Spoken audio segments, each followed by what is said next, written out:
Back at it again one more time here on a Sunday night for the Sim Racing Unleashed Championship at Talladega. All Mark Whitley has to do is start the race here tonight. There's over 30 drivers in the field, and he came in with a 30-point lead over Hunter Hayward. That's going to lock him up the championship as soon as we take the green flag, but we still have 100 laps to call here at Talladega Superspeedway, and we're just waiting for the timing and scoring to get updated on your screen there at the very top. Be able to follow along exactly where your favorite driver, is starting and running throughout this race here tonight. Showtime, Paul Strickland Jr. coming at you from the production trailer. We got a little three-man booth going on here tonight. Tim Terry joining us, as well as Kyle Young. Kyle, how we doing tonight, man? Paul, doing great. Good to be here for the season finale for SRU here tonight at Talladega. Going to be a lengthy one, 100 laps tonight, but should be entertaining. Should be an interesting race, to say the least. As you mentioned, no real championship pressure on the line here tonight, so these guys just having one last opportunity to go out here and have some fun, hopefully end the season with a victory, and head into the off-season with some positivity and with some hype amongst themselves and their racing team. And it'll be interesting to see how these guys handle it. It's Talladega, so that automatically makes it entertaining, and it should be a very fun night, to say the least, Tim. Yeah, looking forward to this one. And of course, with the Super Speedway package, we usually see maybe some drivers up in front that we're not used to seeing on a regular basis here with Sim Racing Unleashed. But with the competition that these drivers have every Sunday night, it seems like we see some different names up front every time we do cover these guys. I know, Kyle, you covered this series more than I have. I think my last race here was Loudon about a month ago, but familiar names starting up front, including that number 21 of Hunter Hayward. So you're going to see him up front. You're going to see a couple of more drivers come to the front of the field. Joseph McWhorter, used to seeing him run near the front of the field. He's starting alongside Mark Whitley back there, just around the top 10. So there's a lot of moving and shaking, I'm sure, that's going to happen here over 100 laps. Do want to let everybody know tonight's race is brought to you by Budget Sim Boxes. If you haven't seen these yet, check them out on Facebook. Some nice sim boxes that are kind of put together. They look like they belong in a race car. They're set up for the sim racing rigs, and you can get them hooked up and shoot over to Budget Sim Boxes. Rather inexpensive as well. Very cool little deal set up there, and you can get one hooked up for yourself. As well as Vidane.shop. Pick up your Vidane TV merchandise, Angry Tree Guy, rent a race car. We got all sorts of stuff over there. Be sure to check that out. All you got to do is type in Vidane.shop in that address bar.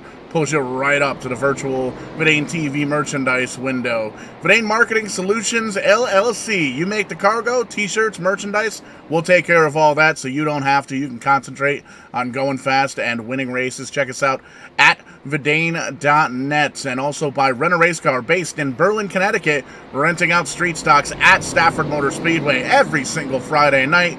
Just had our first race this past weekend for the Spring Sizzler, and everything came back in one piece. Had a lot of fun at the racetrack, and it was a good time to get back at the racetrack and see some old and new faces. Very cool to get back to Stafford Motor Speedway. And as always, here at Vidane TV, if you like what you're listening to, you like what you're watching, why not buy us a beer? Tip the Vidane TV crew at tip.vidane.net, or just do a quick little QR scan on that QR code there.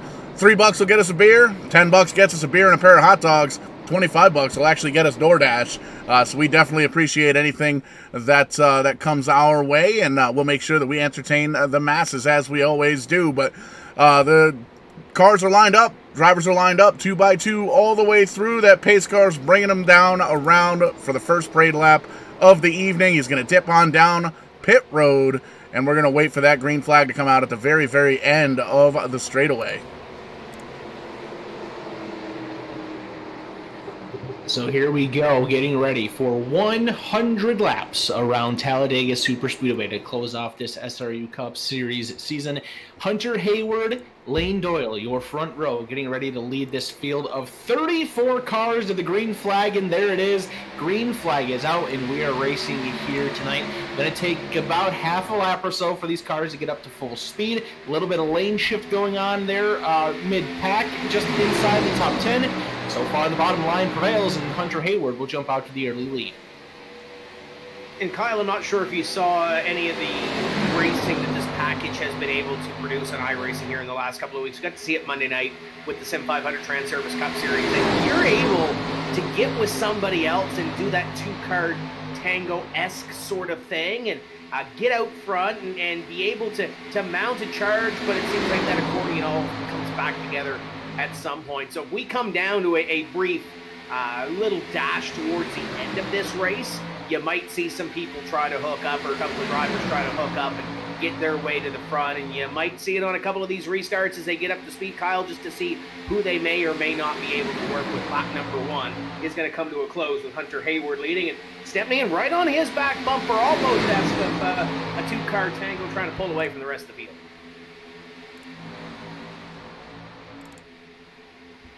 First 5 or 6 cars in line, pretty much single file, kind of getting used to the cars, getting used to the track. We haven't raced too many super speedways here on Sim Racing Unleashed, but we've seen many super speedway races here on Verdane TV. So you can see everybody kind of getting sorted back there, laying back in the number 5 car.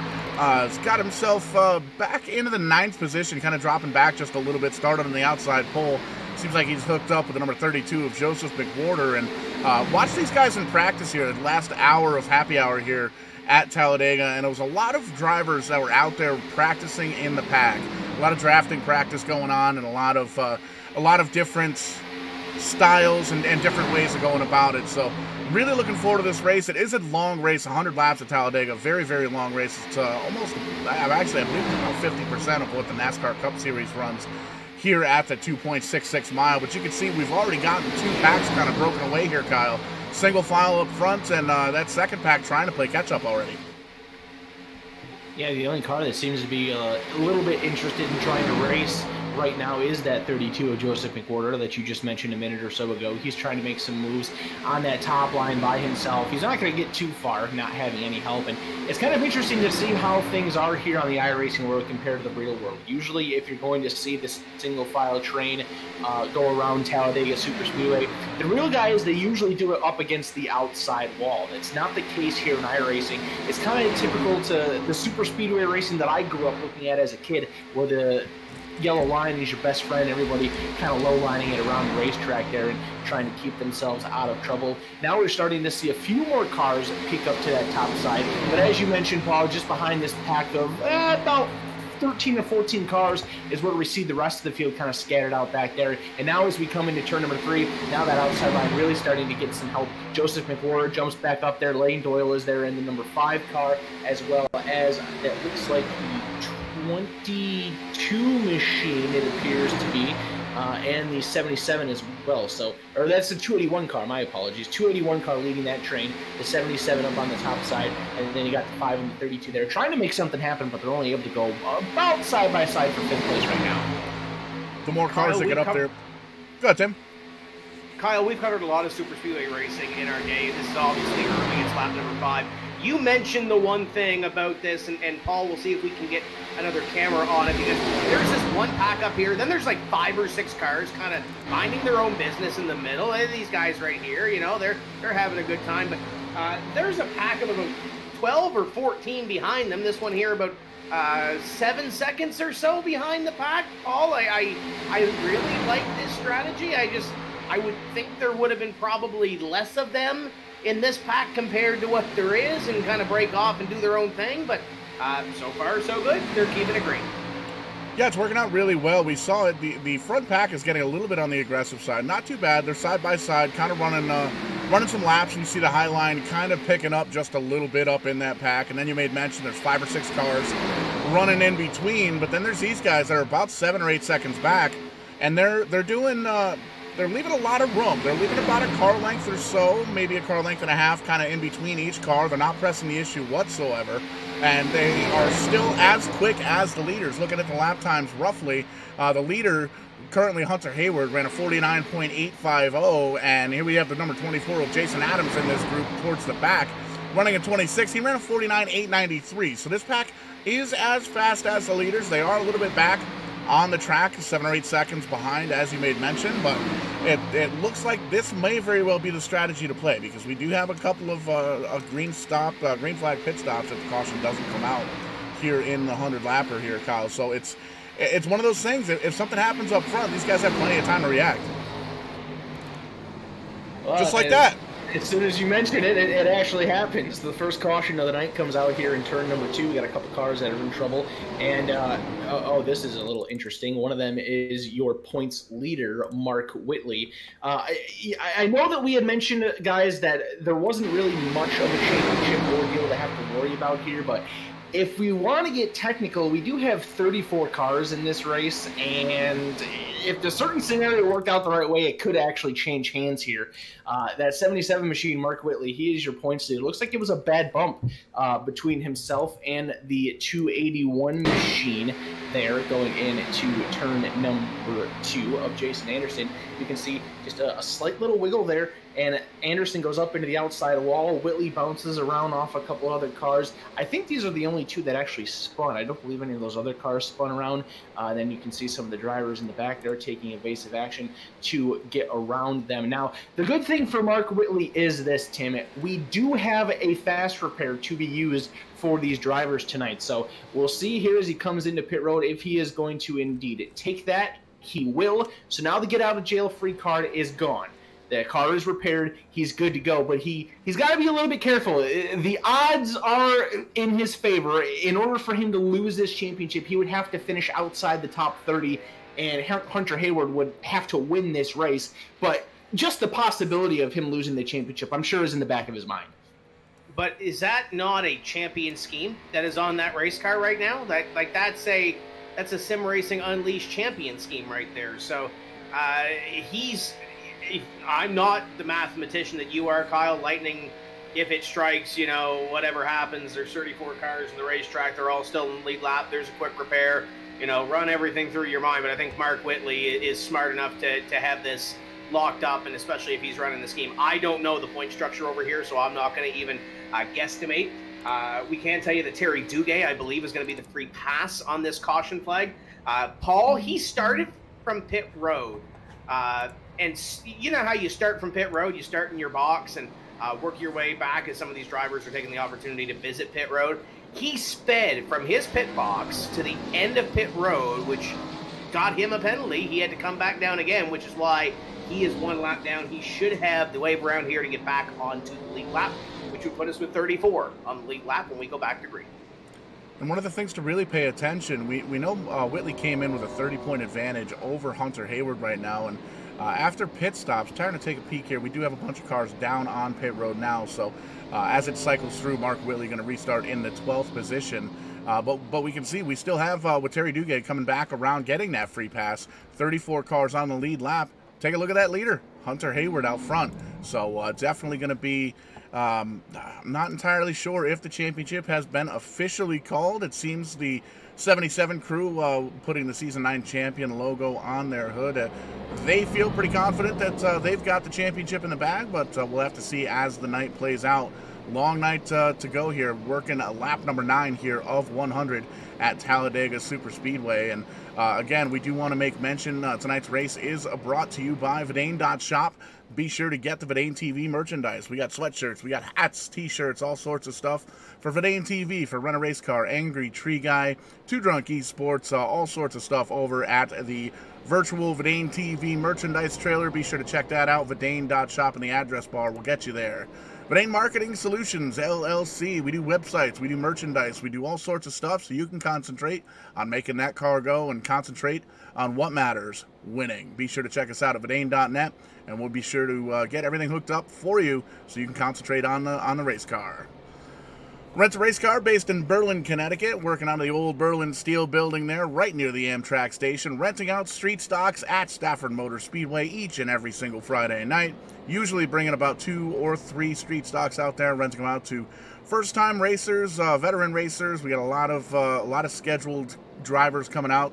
I know myself, I'll be in the car once or twice this year. I'm very excited about that. Should be the number 6 car that's sponsored by Verdane TV right there on the quarter panel, so we're very excited to have that, as well as the June 11th race, Verdane Racing's championship night at Stafford Motor Speedway. Going to have Richard Beasley and Jared Bolliard in the race cars for winning the championship for the Verdane Racing Super Speedway seasons, the previous 2 seasons here. And if you like what you see, tip the Verdane TV crew. Check it out at tip.verdane.net, or do a quick little scan on that QR code, and $3 gets us a beer, $10 gets us a beer and a couple of hot dogs, $25 will actually get us some DoorDash, and we appreciate that everything that comes our way. We'll split it 50-50-50 since there's 3 of us here tonight. And Budget Sim Box is obviously the series sponsor here this evening. Check them out on Facebook. They got some awesome hardware for your sim racing rig. Button boxes that actually look like button setups and switch setups that should be in race cars. Pretty cool little deal and very, very affordable, so be sure to check them out on Facebook. That's Budget Sim Boxes. Always good to show some love for the people that show us some love, and giving back to the sim racing community, giving them an opportunity to check out some great companies and businesses with all sorts of fine products. You know, I got to be honest with you, Paul. One of the things that I've always wanted for my sim racing is a button box. I've never really had a place to put a button box, and now I'm not as hardcore into sim racing as I used to be. But I've always wished that I would have had a button box to use for the iRacing sim. Hell, I don't even know if I would have enough reasons to have a button box, but those things are just so cool to me, and it's great to have Budget Sim Boxes on board with us and trying to help them get their name out there and some more business with them. I don't know, maybe there's a way to put one on a desk. Maybe I'll have to look into it.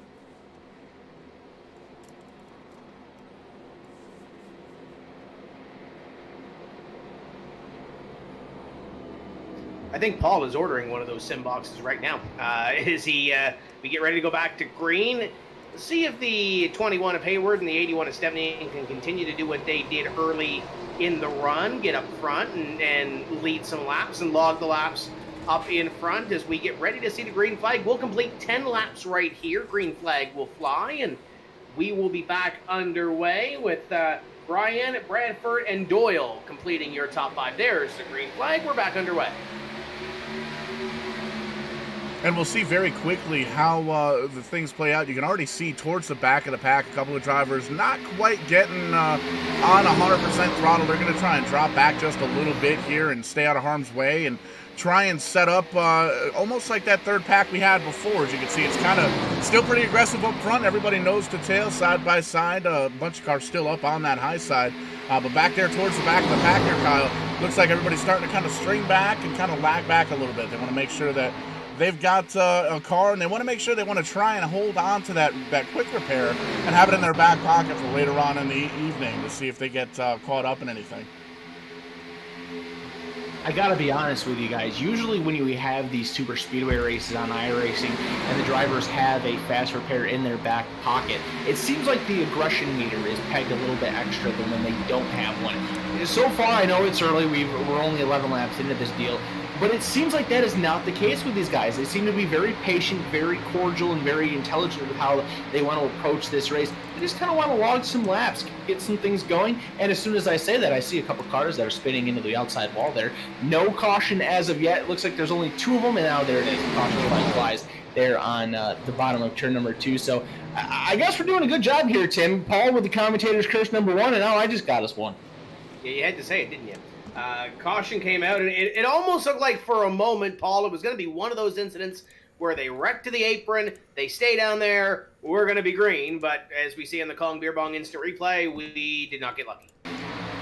Yeah, we'll take a look at this one from the blimp. Quite a few cars involved here, and you can see everybody kind of a little bit of a soft or an extra bump there, and a little bit of bumper car action. They get it kind of sorted out down in the bottom, but as they kind of keep wrecking there, they get up into the racing groove, so tough break there for a lot of cars involved. towards the back of the pack, so they'll probably come down. You might see a couple of these drivers maybe use that quick repair just to make sure that they've got the car to go and the car to beat, but nothing too crazy here, and everybody's still on 4 wheels, and it looks like that 21 car of Hunter Hayward is still going to stay on the lead, or in the lead, rather. So that's definitely some good news right there. So a little bit of yellow fever going on here at the start of this one, and noticing how these cautions are happening. It looks like the bump drafting very, very sensitive in these cars. It's been a while since I've been out there. I think I don't even know if I've done a super speedway race yet since the most recent build, over half a season ago now. But we saw it there with the first incident. We just saw it there again. These slight little bump drafts, even as slight as they are, the bump drafting in the turns, not something that is going to be very successful here tonight. Hopefully we don't see that issue on the straightaway. Hopefully it's just a problem with these guys in the turns. But so far it's looking like the bumping is what is the issue here early on, as we are getting a whole bunch of attention down on the pit road here on lap number 13. Yeah, and with that one, too, it was Brown to the back of Roy, and it was in the middle of the corner with those guys coming up speed. So there was a lot of factors in there, Kyle. Oh, is that the James Bryan 04? Yeah, he's not going the right way. That's not great. He's going to stop in his box, maybe stop in his box and get service. There he goes. He'll get service onto that race car. They have plenty of tires here this evening. I believe 4 sets of tires to get this thing done. And Paul, you know math as much as I do. 14 laps in, they go about 30-something laps on the fuel, at least at this point, for everybody that comes down pit road. Minus the fact that there might be a green-white checker at the end, they should be able to do this race on 2 more stops. Yeah, and you can see right now wholesale pit stops. It looks like everybody coming down, for the most part, fuel only. Seeing a lot of 4, 5, 6-second pit stops, so just kind of packing these things full of Sunoco race fuel and getting right back out on the track to try and make this so it's not a fuel mileage race. But speaking of fuel mileage, we're going to take a quick break, pay some bills here at Vidane TV, and we'll be back for the green flag. Don't go anywhere. You don't want to miss any of the action.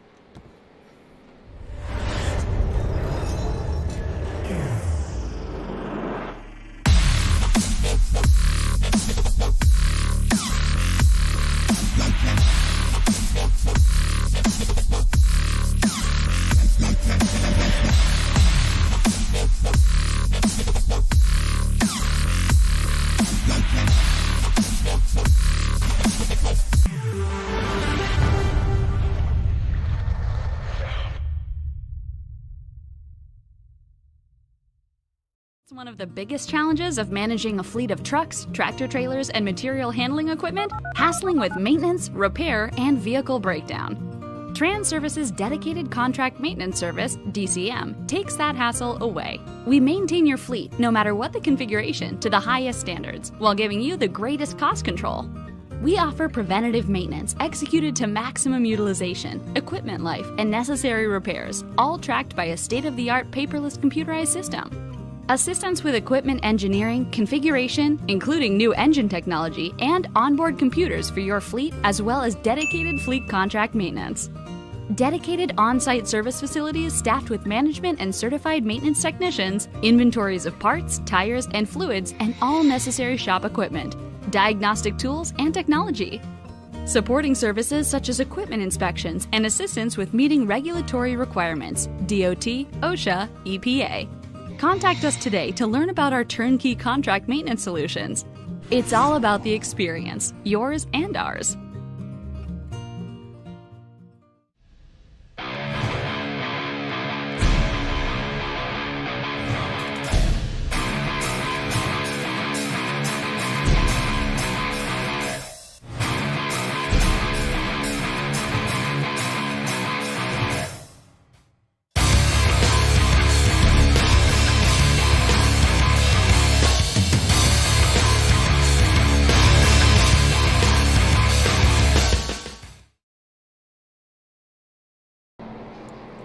Back here once again at Talladega Speedway. We told you didn't want to miss the action, and we're lined up 2x2.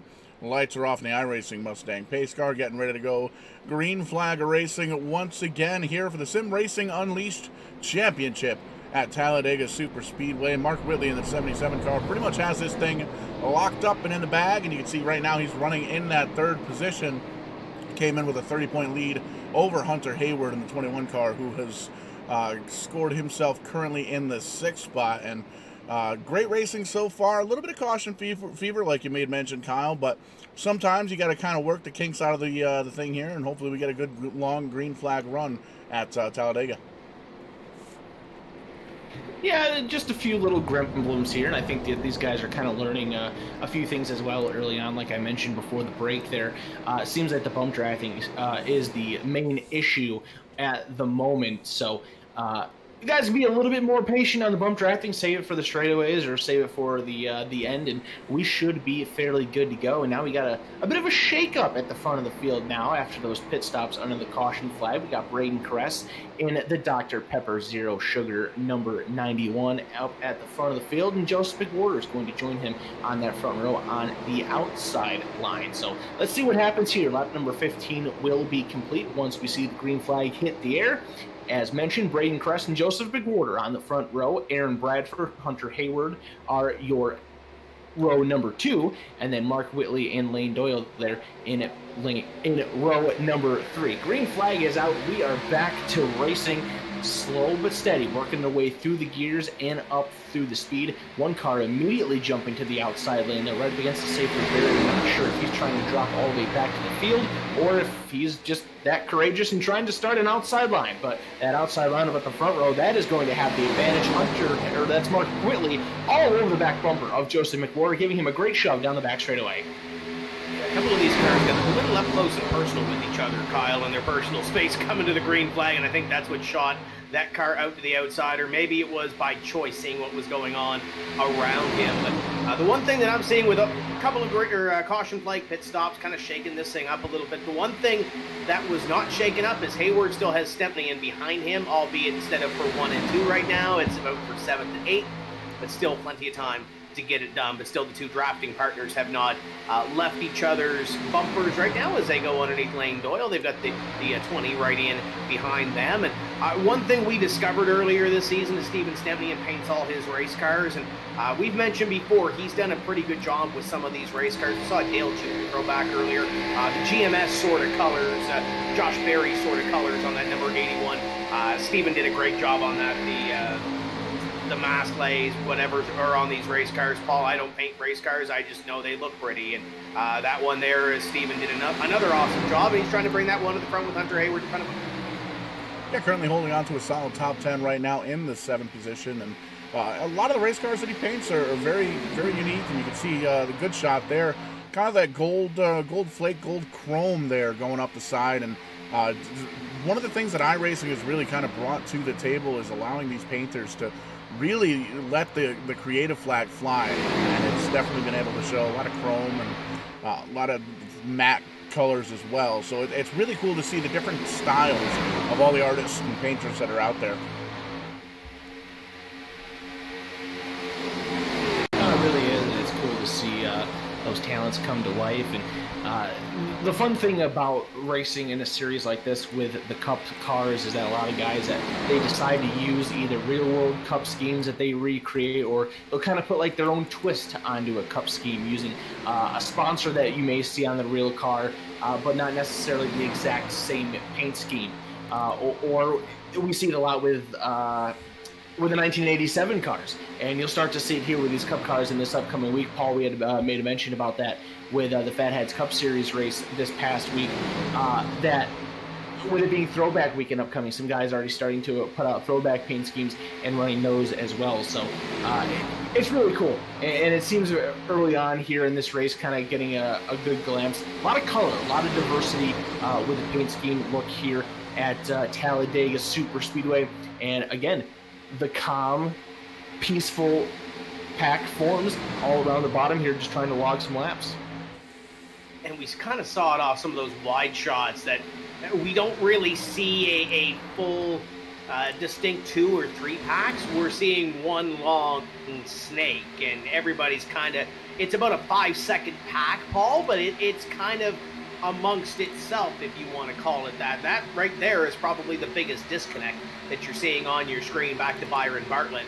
So other than that, everybody is kind of together, but they're close enough that if something happens, they need to take evasive action.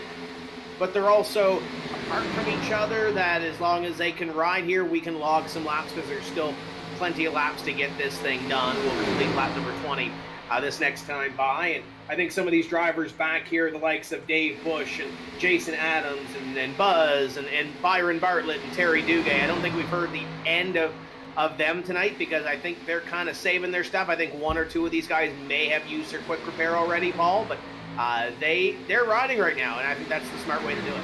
Still 32 cars on the lead lap and 32 cars on track. Two drivers no longer in this race. Eric Heater in the 09 and Aaron Brown in the 18. Two rookies on the season retiring here, both 7 laps ago, so probably involved in that last race caution.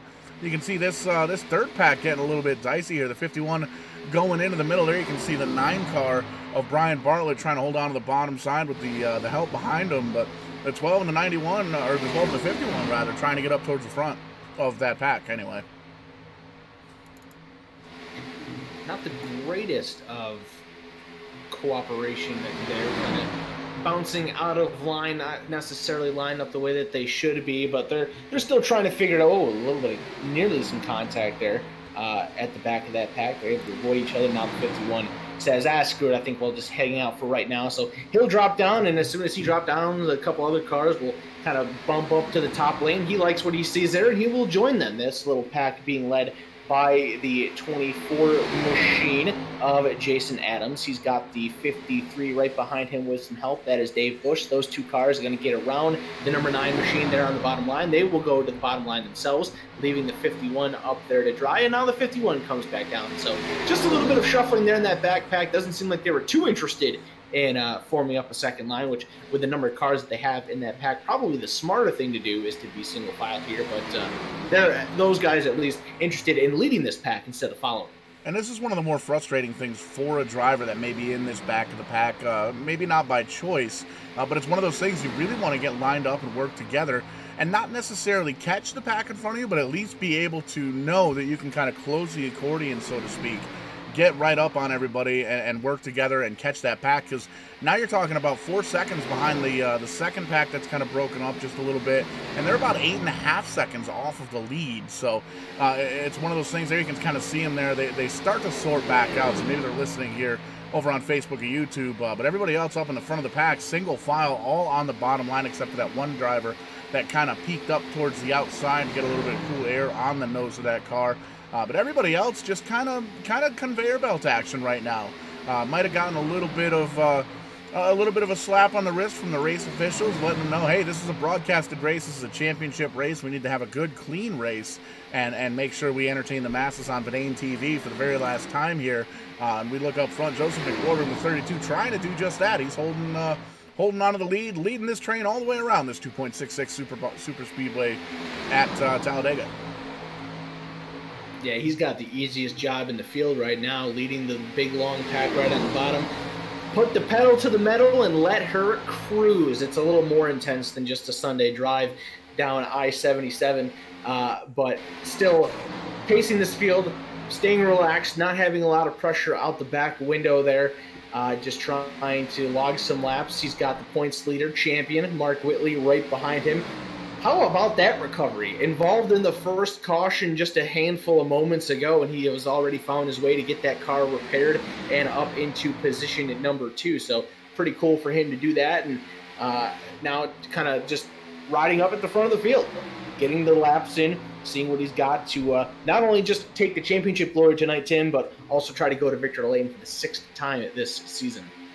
Yeah, and you look at those drivers that are up in front, and we've seen McWhorter, we've seen Whitley, we've seen Caress, so it's not just a super speedway, or it's not just a mile and a half or a short track package. These drivers have run up front. There's Hunter Hayward on your screen, another driver that we've seen up in front. He's running in position number 6 right now, so within striking distance. And the one thing that I'm seeing, guys, is the only driver to work the outside line has been Jason Anderson. Scored as the 92. He's got 281 on the doors of that race car here this evening.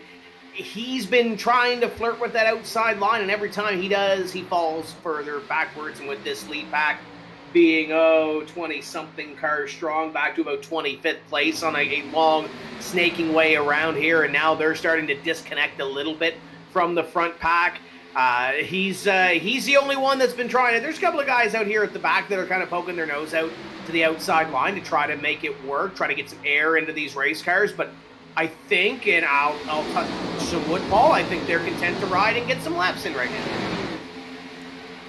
Yeah, and you can see pretty much everybody down on the bottom of the racetrack once again. A couple of drivers electing to kind of come up about a half a car width or so to avoid any bumps that are on that apron and avoid any mishaps. A lot of times we'll see drivers that'll kind of clip their front tires on that double yellow line and really get themselves out of shape. It looks like that may have very well happened to the 13 cars. He goes all the way up to the outside wide there. Nicholas Luby in the 13. He's going to kind of drop back to this little six car pack or so, five or six car pack. 7 car, we can count. But they're still losing a little bit of time each and every lap as they go by, because we can see that pack up front. We can see it's starting to kind of sift out a little bit. Some of the drivers in the back electing to go up to the high side. They're going to try and move themselves up toward the front, but we still have that massive conveyor belt in the bottom. They're really making some good lap times. Oh, and as we say that, we got a little bit of calamity action going on. Definitely not what we wanted to see. The 76 car, Joshua Jones, getting the brunt of the damage. He gets it stopped down there on the apron. He's going to grab a gear and get rolling again, but that's going to bring out a Kong Beer Bong instant replay, and we're going to have to take a look at this, Kyle. Yeah, pretty big incident here involving the 76 of Joshua Jones, and also involved was the 04 of James Bryan. You're watching the 76 machine here as he comes off of turn number 2. You can see James Bryan right behind the 12 machine there, the second car on that outside line. He's going to try to get into line right behind that 76 coming into turn number 3 here, and it just does not work out for him. They come into the turn here, the 04 right up onto the back of the 12. Or no, he actually got sideways. I thought initially when I looked at that he was trying to fit in line, but a very strange aero ordeal there. The 04 of James Bryan gets a little bit loose, gets into the 76 of Joshua Jones. Both of those cars go up into the outside wall. James Bryan actually went upside down. Almost the same case for Joshua Jones. Those two cars come to a rest at the bottom of turn number 3, and away they go. So caution number 3 out. Pretty violent crash there, Tim. Again, good thing that we have the resets there for those guys to get themselves all repaired up. And just also impressed that it was only those 2 cars and not the rest of that pack that was in it. Yeah, it's kind of weird how that car got a little bit light. I've looked at a couple of angles myself here, and it almost looked like there was contact or something, but there was no contact whatsoever. It looks like when the 12 kind of dipped out of line, it kind of changed the aero a little bit and got that 04 car a little bit free on the front end, lost that front end grip going down into turn number 3. But wholesale pit stops here, and Paul, I still think 30. Yeah, I still think we got to go 2 more stops at least on this one with the way it is, unless you save a little bit and hope there's no green white checker. So I don't think this really changes the strategy, albeit you get some fuel here, you go a little bit further. Yeah, it's been about 20 laps since these drivers came down pit road since the last time, and we're seeing the same thing this time around as well. A couple of 4 or 5 second pit stops. Coming down just getting fuel only and working on saving on some of the tires. Just trying to get out towards the front. I think 29 laps in, it's really not going to affect the tires too much here at Talladega. The pavement is relatively smooth, and it doesn't really chew up the tires as much as it used to. But some of the drivers towards the back, they're going to elect to get 4 tires, and we got a couple of guys that are actually working on some damage. It looks like the 05 of Terry Duguay, Joshua Jones, James Bryan, and Kevin Roy still sitting in their stalls working on those race cars. So it seems like everybody's kind of on the same idea. They want to get just fuel only, maybe 2 tires up towards the front. We can see the 24 car has elected to actually stay out and lead a couple of laps. So we'll see if he's going to take the green flag from that pole position. taking a look through the leaderboard here, we do have a couple cars that have called it a night and called it a season early. The 18 machine of Aaron Brown, he and the 09 of Eric Heater both retired on the same lap. They are 15 laps down and do appear to be out of this race. So that puts 32 cars on the racetrack, all of them still on the lead lap as we are working our third caution flag of the evening here at Talladega Super Speedway. Jason Adams, we were just talking about him during that green flag run. He's going to put that 24 machine up on the front row. He's going to lead the field back to green flag once we do go green flag racing here. Mark Whitley still in position number 2. So fairly similar look at the front of the field here compared to what we had prior to those pit stops there. But the big gain going into the DuPont Chevrolet of Jason Adams, putting himself up to the front of the field. Paul, you usually mention it anytime you see that paint scheme out there, and I guess I'm going to beat you to the punch this time. You know that the two of us love seeing a Jeff Gordon scheme up at the front of the field. Oh, 100%, and I've always been a big Jeff Gordon fan. Grew up introduced into NASCAR as a Jeff Gordon fan, so it's always cool to see all the different throwback paint schemes. There you can see the DuPont Flamer scheme that was run, and it's always cool with sim racing and iRacing and trading paints and all the different painters that are out there that they come up with some fantastic throwback schemes. Some of the stuff, like you made mention earlier, is some paint schemes actually made it to the real racetrack, and some of them are kind of fantasy deals put together. We see in the Fatheads Cup Series here on Wednesday night. One of the paint schemes that really sticks out is Ed Boyles Jr. in the 88. Those guys run NASCAR teams, NASCAR Cup teams rather, and they basically have the Dale Jr. paint scheme, the nationwide insurance paint scheme, but with the series sponsor logo, Fatheads Eyewear, on it. So it's really cool to see the different mashups that the drivers are able to come out with and the painters, and again, really letting their creativity kind of let loose just a little bit. And it's one of those deals where Fatheads Cup Series really kind of takes advantage of that, I would say, as well as our new friends on Thursday night, the Multi-League Racing Group, which races here now on Verdane TV Thursdays at 8 o'clock. A lot of cool paint schemes in there, and that was actually 3 to 4 different racing leagues that kind of put together, and they race 7 nights a week. Right now, though, we're only covering the action for 1 night a week on Thursday nights, but I have a feeling that may definitely grow. We had a great race, a great show with Mike James from Eastbound Park up here in the booth with me this last Thursday night at Kansas, and man, oh man, you want to talk about an entertaining race. Whew, that was something. Always good when a new series has a strong debut with us here on Verdane TV. Talking about a debut from Thursday, the season finale here tonight with SRU. Lengthy season for these guys. This is race number 14, closing it all up here at Talladega. I guess maybe when they were structuring this schedule, putting Talladega as the championship race, hoping to do so to add in some drama. Mark Whitley wanted none of that. He's got this thing locked up, and just gets to go out here and race for fun tonight. And you know he's trying for it because he's been up at the front of the field for the majority of this one, despite being involved in that first caution. Here we go, getting ready to go back to green flag racing, and there it is. Underway once again. Good launch, it seems, for Mark Whitley there up on the top side. Creates a little bit of gap between him and Braden Caress, and he's going to get right down in front of Jason Adams. He will take over the race lead, I believe, for the very first time here tonight. Paces the field side by side for second on back. Braden Caress and Steven Stempy, a good push building up on that top side. As they race down the back straightaway, one car kind of pulling out of line, and we'll see this now as these drivers try to find where they want to race. The 24 of Adams doing the same thing. He'll put the parachute out down the back straightaway, find a spot in the line down into turn number 3, get on the apron, and find his drafting partners near the back of the field. Up in front continues to be Mark Whitley leading this field with Joseph McWhorter, and there's some tense little times back here as these drivers try to find their way to the back of the field. Looks like they will do so here. Oh, little more contact. I don't think they're done, Paul. Yeah, a little bit of calamity coming through here with that 24 car. You got to think maybe it had something to do with the old tires. It might have just been a little bit of contact with that 24, but he's going to drop all the way back to 32nd and just hand over the lead to Mark Whitley up front. And up front, pretty much status quo, single file for, well, I say that, and they start to fan out just a little bit. Getting a little bit antsy up towards the front, trying to get around the 77 car, holding on to the lead and the championship and doing exactly what he needs to do. Get rid of all the questions, get rid of all the math, get rid of any of the different scenarios. Just go out there and win the last race of the season. No big deal, right?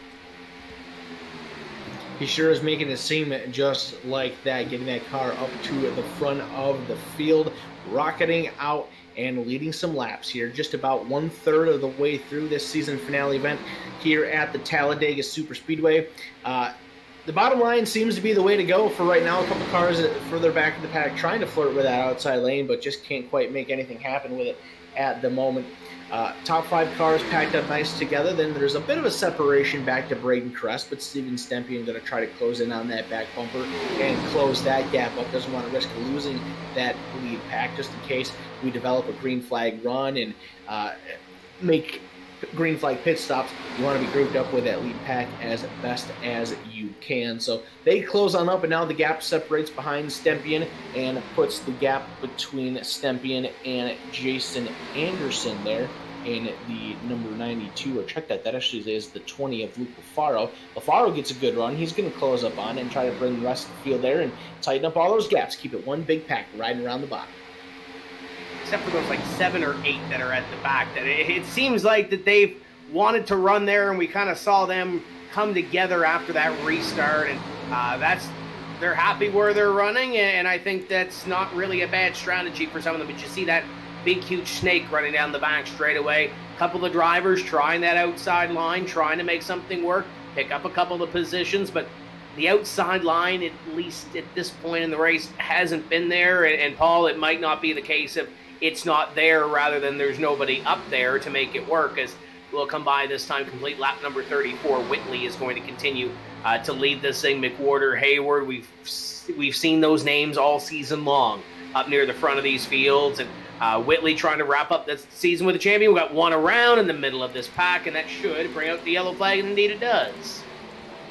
It looks like the 13 car, Nicholas Luby, pointed in the wrong direction, right in the racing groove. It looks like he was able to get that thing stopped and not letting anybody else hit him here on the track. So we'll pull up the Kong Beer Bong instant replay, take a quick peek, see what happened. And it looks like it might have been a little bit of contact here, and definitely, indeed, it was. A couple of drivers side by side here, and we'll be able to see it. I believe that's the 12 on the outside of Nicholas Luby, and you can see a little bit of side-to-side contact. 95 getting into the corner there, and then the 12 kind of going for the same piece of real estate, and 13 does a fantastic job of just mashing that brake pedal, making sure that thing comes to a complete stop and nobody else comes through, and you can see he is, in fact, going to beat the pace car. So not going to go down a lap, going to go all the way back to 32nd position, the last car on the lead lap. And that's one of the things I like to see here at Talladega. Working lap number 36, a little bit better than a third of the way through this race.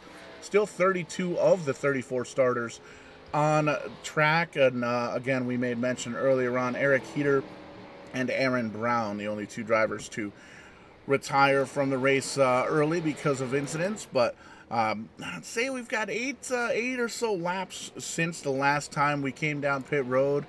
I would say we're probably going to split this field right in half.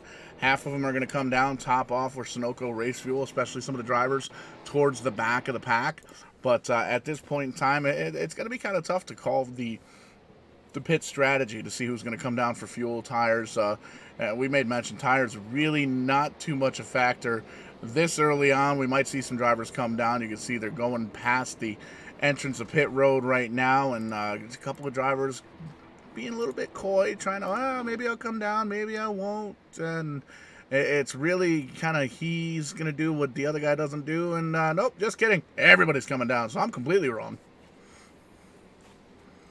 Drivers using the opportunity under caution to top off on fuel, maybe throw another set of rubber on the machine.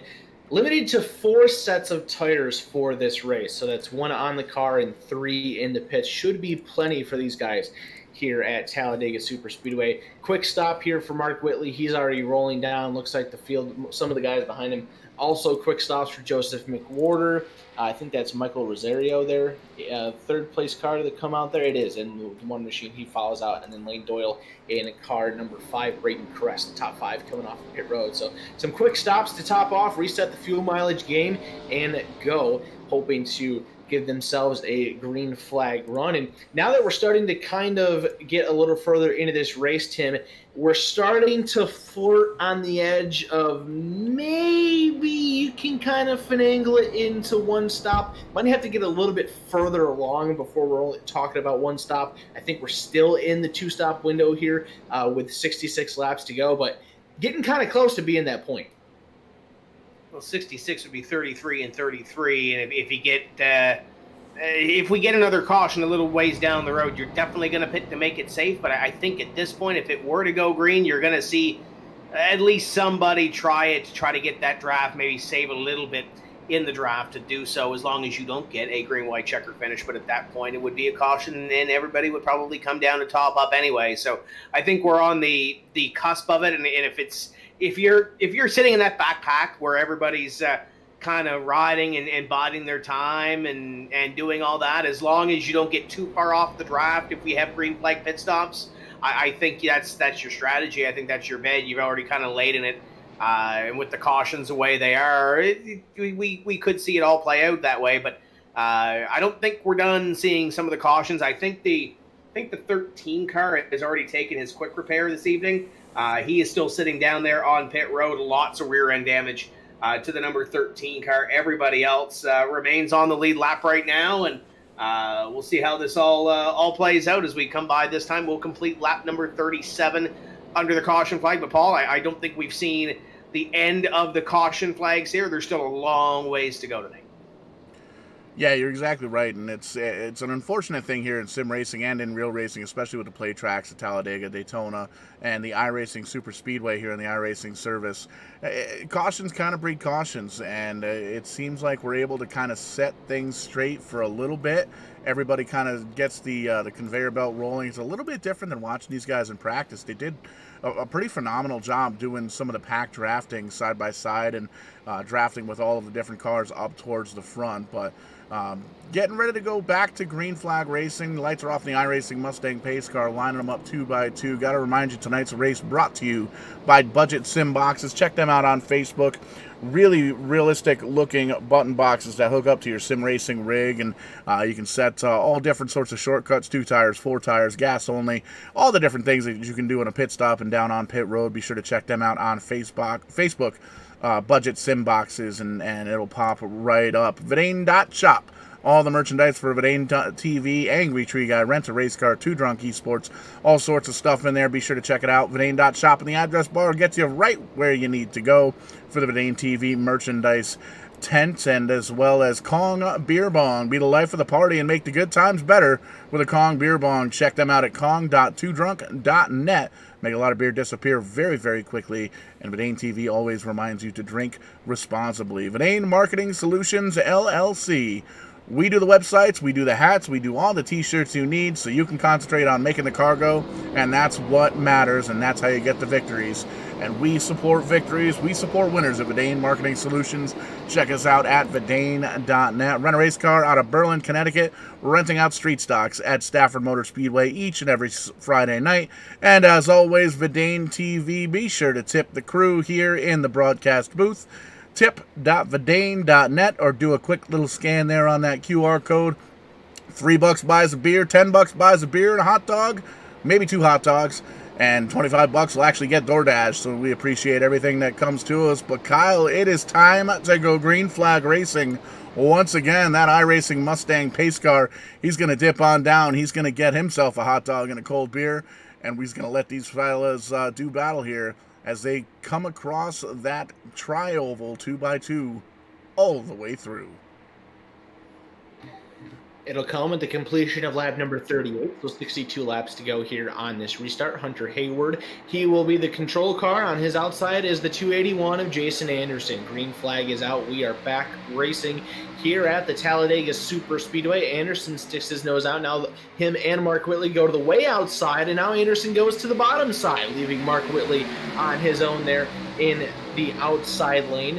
Whitley going to get some help from Braden Caress in the 91. Anderson now jumps back up to the top side. So Jason Anderson starting to flirt with a few different lines. Mark Whitley will get back underneath, or that is the 21 machine of Hunter Hayward. He gets back underneath of Jason Anderson. Whitley gets the back bumper of the 281, and they're even going into turn 3. Yeah, Michael Rosero in the 1 car. We haven't really spoke a whole lot about him this evening, but he's been consistent in the top 10. Now he's looking at second place in that Anthony Alfredo front row motorsports-esque number 1 car into the back bumper of the 21 of Hayward. Going to try to push him to the lead. Hayward will lead lap number 39, and we start to see some drivers mixing it up, Paul, on that outside line, trying to make it work, but Anderson going to slide into the line to the inside. He was working it earlier, and going to leave 5 to the outside, trying to make it work.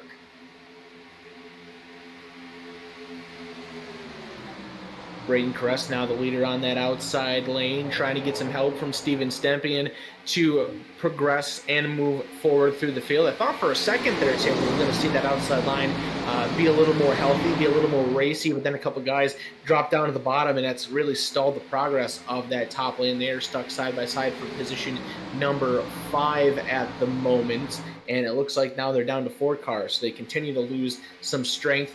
That bottom side forming up very healthily down there, and well, as soon as I say that, Joseph McWhorter pops his nose up there. Mark Whitley thought about doing it. He goes back in line, and now McWhorley goes back down into that inside line. So these guys, some of them are trying to get that outside line to work. They want to get racy, but it just doesn't seem to be there right now. And I don't think it's really the time to be doing so. We still have plenty of laps to get this thing done, and plenty of race cars still in this thing. We mentioned that 1 quick repair a little bit earlier on. A lot of those drivers either still have it or have just used it, so they have clean race cars. As up the hill goes the 8 car, and down below is McWhorter. I don't think there was any contact to precipitate what just happened there, but there was some close calls, and I think he's there and looks at the last minute and goes up the hill, goes the number 8 car. So there's a couple of close calls there, but still, I don't think the intensity level has to be necessarily this high. This is the biggest I think we've seen it all night so far, but these guys are starting to get a little bit racy, shy of the halfway point. Yeah, that was a pretty close call there going into turn number 3. Oh, now we got some action. The 8 machine of Aaron Bradford, he makes contact with another machine. He goes spinning. A couple other cars are spinning here on the back straightaway, and the caution flag will fly once again. There was a car that was down on the bottom side that got shot up into that 8 machine, and then they started crashing from there on. Paul Kong Beer Bong instant replay is up. It looks like that car that got shot to the outside was the 15 machine of Art Milne. Yeah, some side-by-side action and really intensity, like you made mention, Tim. Oh, he got hooked by the 81 of Stempian, it looks like, and sent the 15 up into the 8 GIF machine. And well, he didn't quite stick like peanut butter, but he definitely hit that inside safer barrier and completely demolished the front of that car. We'll back that up one more time and give you a little bit of a further away peek at that, because there were a couple of other drivers involved as well. You can see they almost went 4 wide as they go around the wreck, as it were, and you can see it here. There's the initial contact up into the wall, and the 24 car barely squeaks by, and then he actually gets collected into some bumper car action there. So I actually want to take a look at what happened with the 24 car of Jason Adams as well. It's a tough break for him. He's been trying to come home with a victory, or at least a podium finish here, to get a little bit of TV time here on Verdane TV, but we can see it here.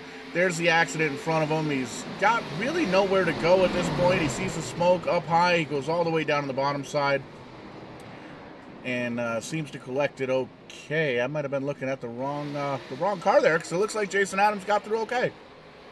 Hey, Kyle, I don't know if you saw, but the 91 car is the reason we are under caution. He gave the 81 car a hell of a shot coming out of turn number 2. I don't know if Paul can. We're going to take one more look at this, Kyle, with the Kong Beer Bong instant replay. The 81 makes contact with the 15, but you'll see it right here. The 91 comes down into line. It's kind of hard here, but he gives the shot right there into the 81, into the 15, and we all bowl a perfect strike at the end of the day. And Kyle, you've been in these super speedway races.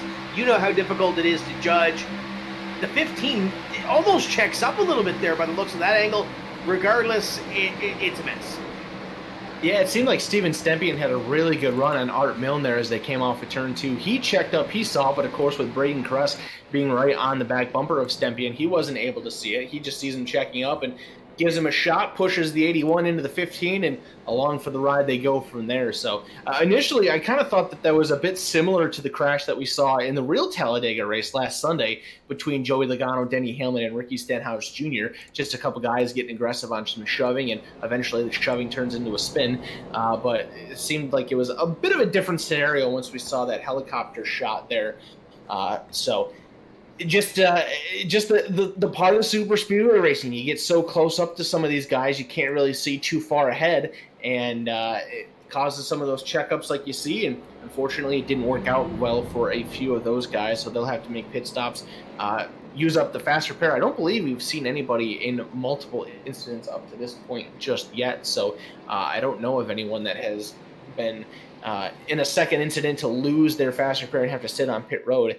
I do see the 04 of James Bryan is a lap down. I don't know if maybe he is the first to do so or if he's just kind of, oh yeah, he is. Yep, the front end completely blown off on that machine, so he may have been caught up in this one. And I know that he was the car that flipped over in turn number 3, I believe in caution flag number 3, so this could spell the end of James Bryan's night right here.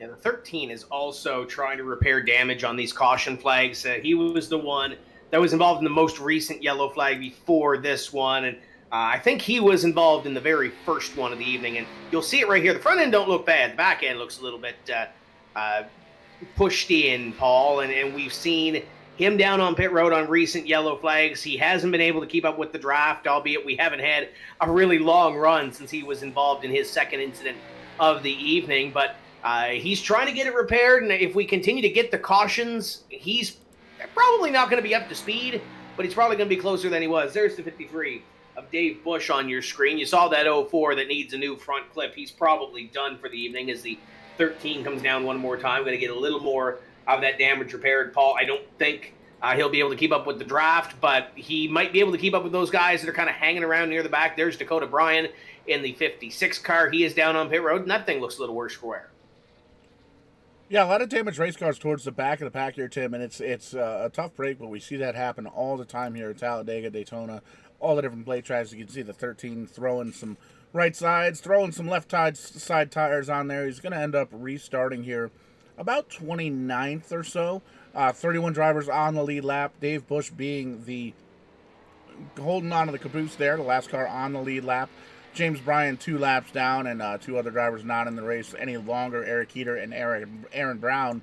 But Hunter Hayward back up front, and this has pretty much been the status quo all season long, our restart with the top 2 guys in points. Hunter Hayward running second in points, leading the race down there on the bottom side, and Mark Whitley up on the top side. Between these 2 guys, they've got about 9 wins in the 14 race season here, so cream always rises to the top, and there they are. Mark Whitley leading the race. Hunter Hayward running second. No surprise at all to see the 2 winningest drivers of the season up on the front row for this restart. Just a handful of laps shy of the halfway mark. It'll be 5 to go to halfway once we get the green flag here. Hunter Hayward will be your race leader. Mark Whitley is second. Joseph McWhorter third. Jason Anderson in fourth. And Corey Bodnot, I probably butchered that, but I'm going with that anyway. In position number 5, Kevin Roy is in 6th. Lane Doyle in 7th. 8th place is Luke Peters. 9th is the number 51 machine. That is, well, it just says Buzz on it. I'm trying to look at the point standings for a last name, so I have the entire name there, but I'm failing to do so.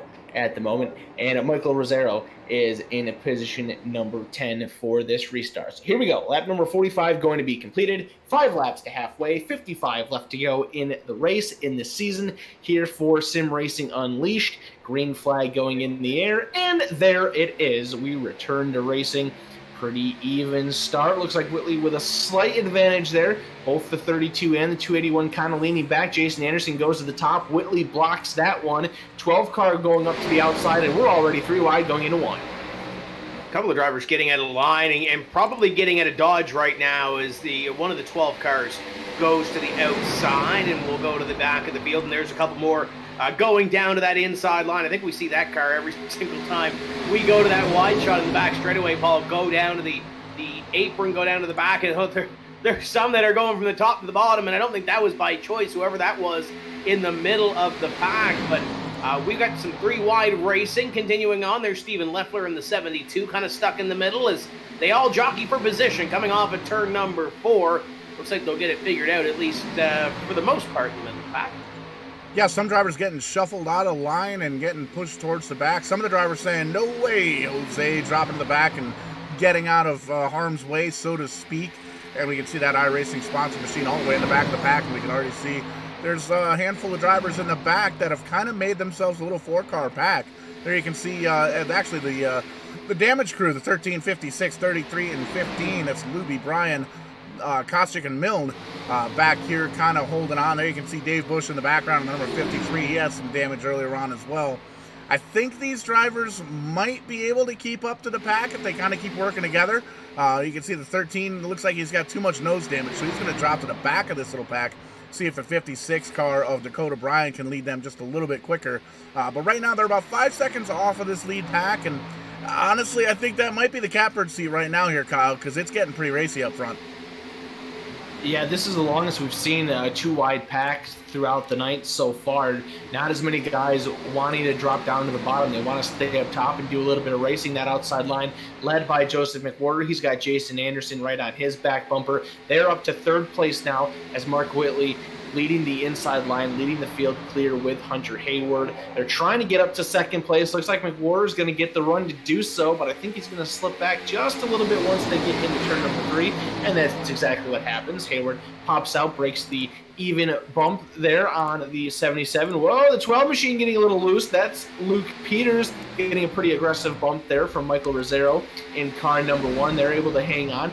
Allows the top 2 to separate themselves just a little bit. Still side by side, 3rd place on back. This is the kind of stuff at Talladega that you want to see, Tim. We've seen that 12 car most of this evening, and he's kind of been around the incidents. Not necessarily his fault for most of them. I think there was one that might have been preventable earlier this evening, Paul, but for the most part, it seems like he's had a magnet around his race car, and right now the magnet is near the front of the field, and for the most part, there's 1, 2, 3, about 7 cars to the outside line. Biggest we've seen it all night, and looks like Hunter Hayward starting to get a little racy with Mark Whitley, and we got one almost towards the outside, and that will draw the caution flag. The flag is out on the speedway, and I will back it up to see a Kong Beer Bong instant replay, and usually when there is a jamboree in the infield, that is not a good sign, and Kyle, cars are smoking. This isn't a good look.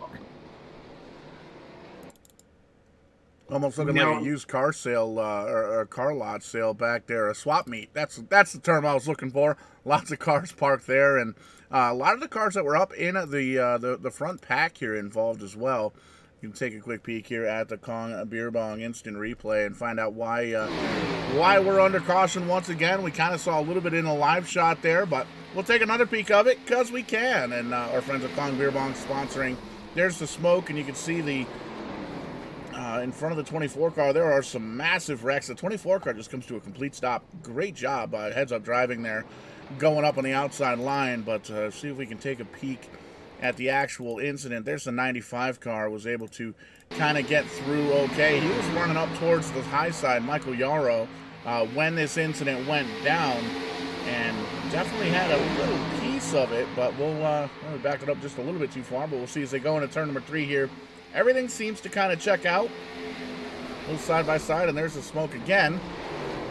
Still not able to pull up the actual wreck. See if we can get a number as the camera flashes by here. 81. 81's pointing in the wrong direction. So we're going to take a look from his viewpoint of Steven Stepien here. And there you see the 12 involved, a lot of cars. The 6 involved. The 4 does a little bit of a flippy-do there.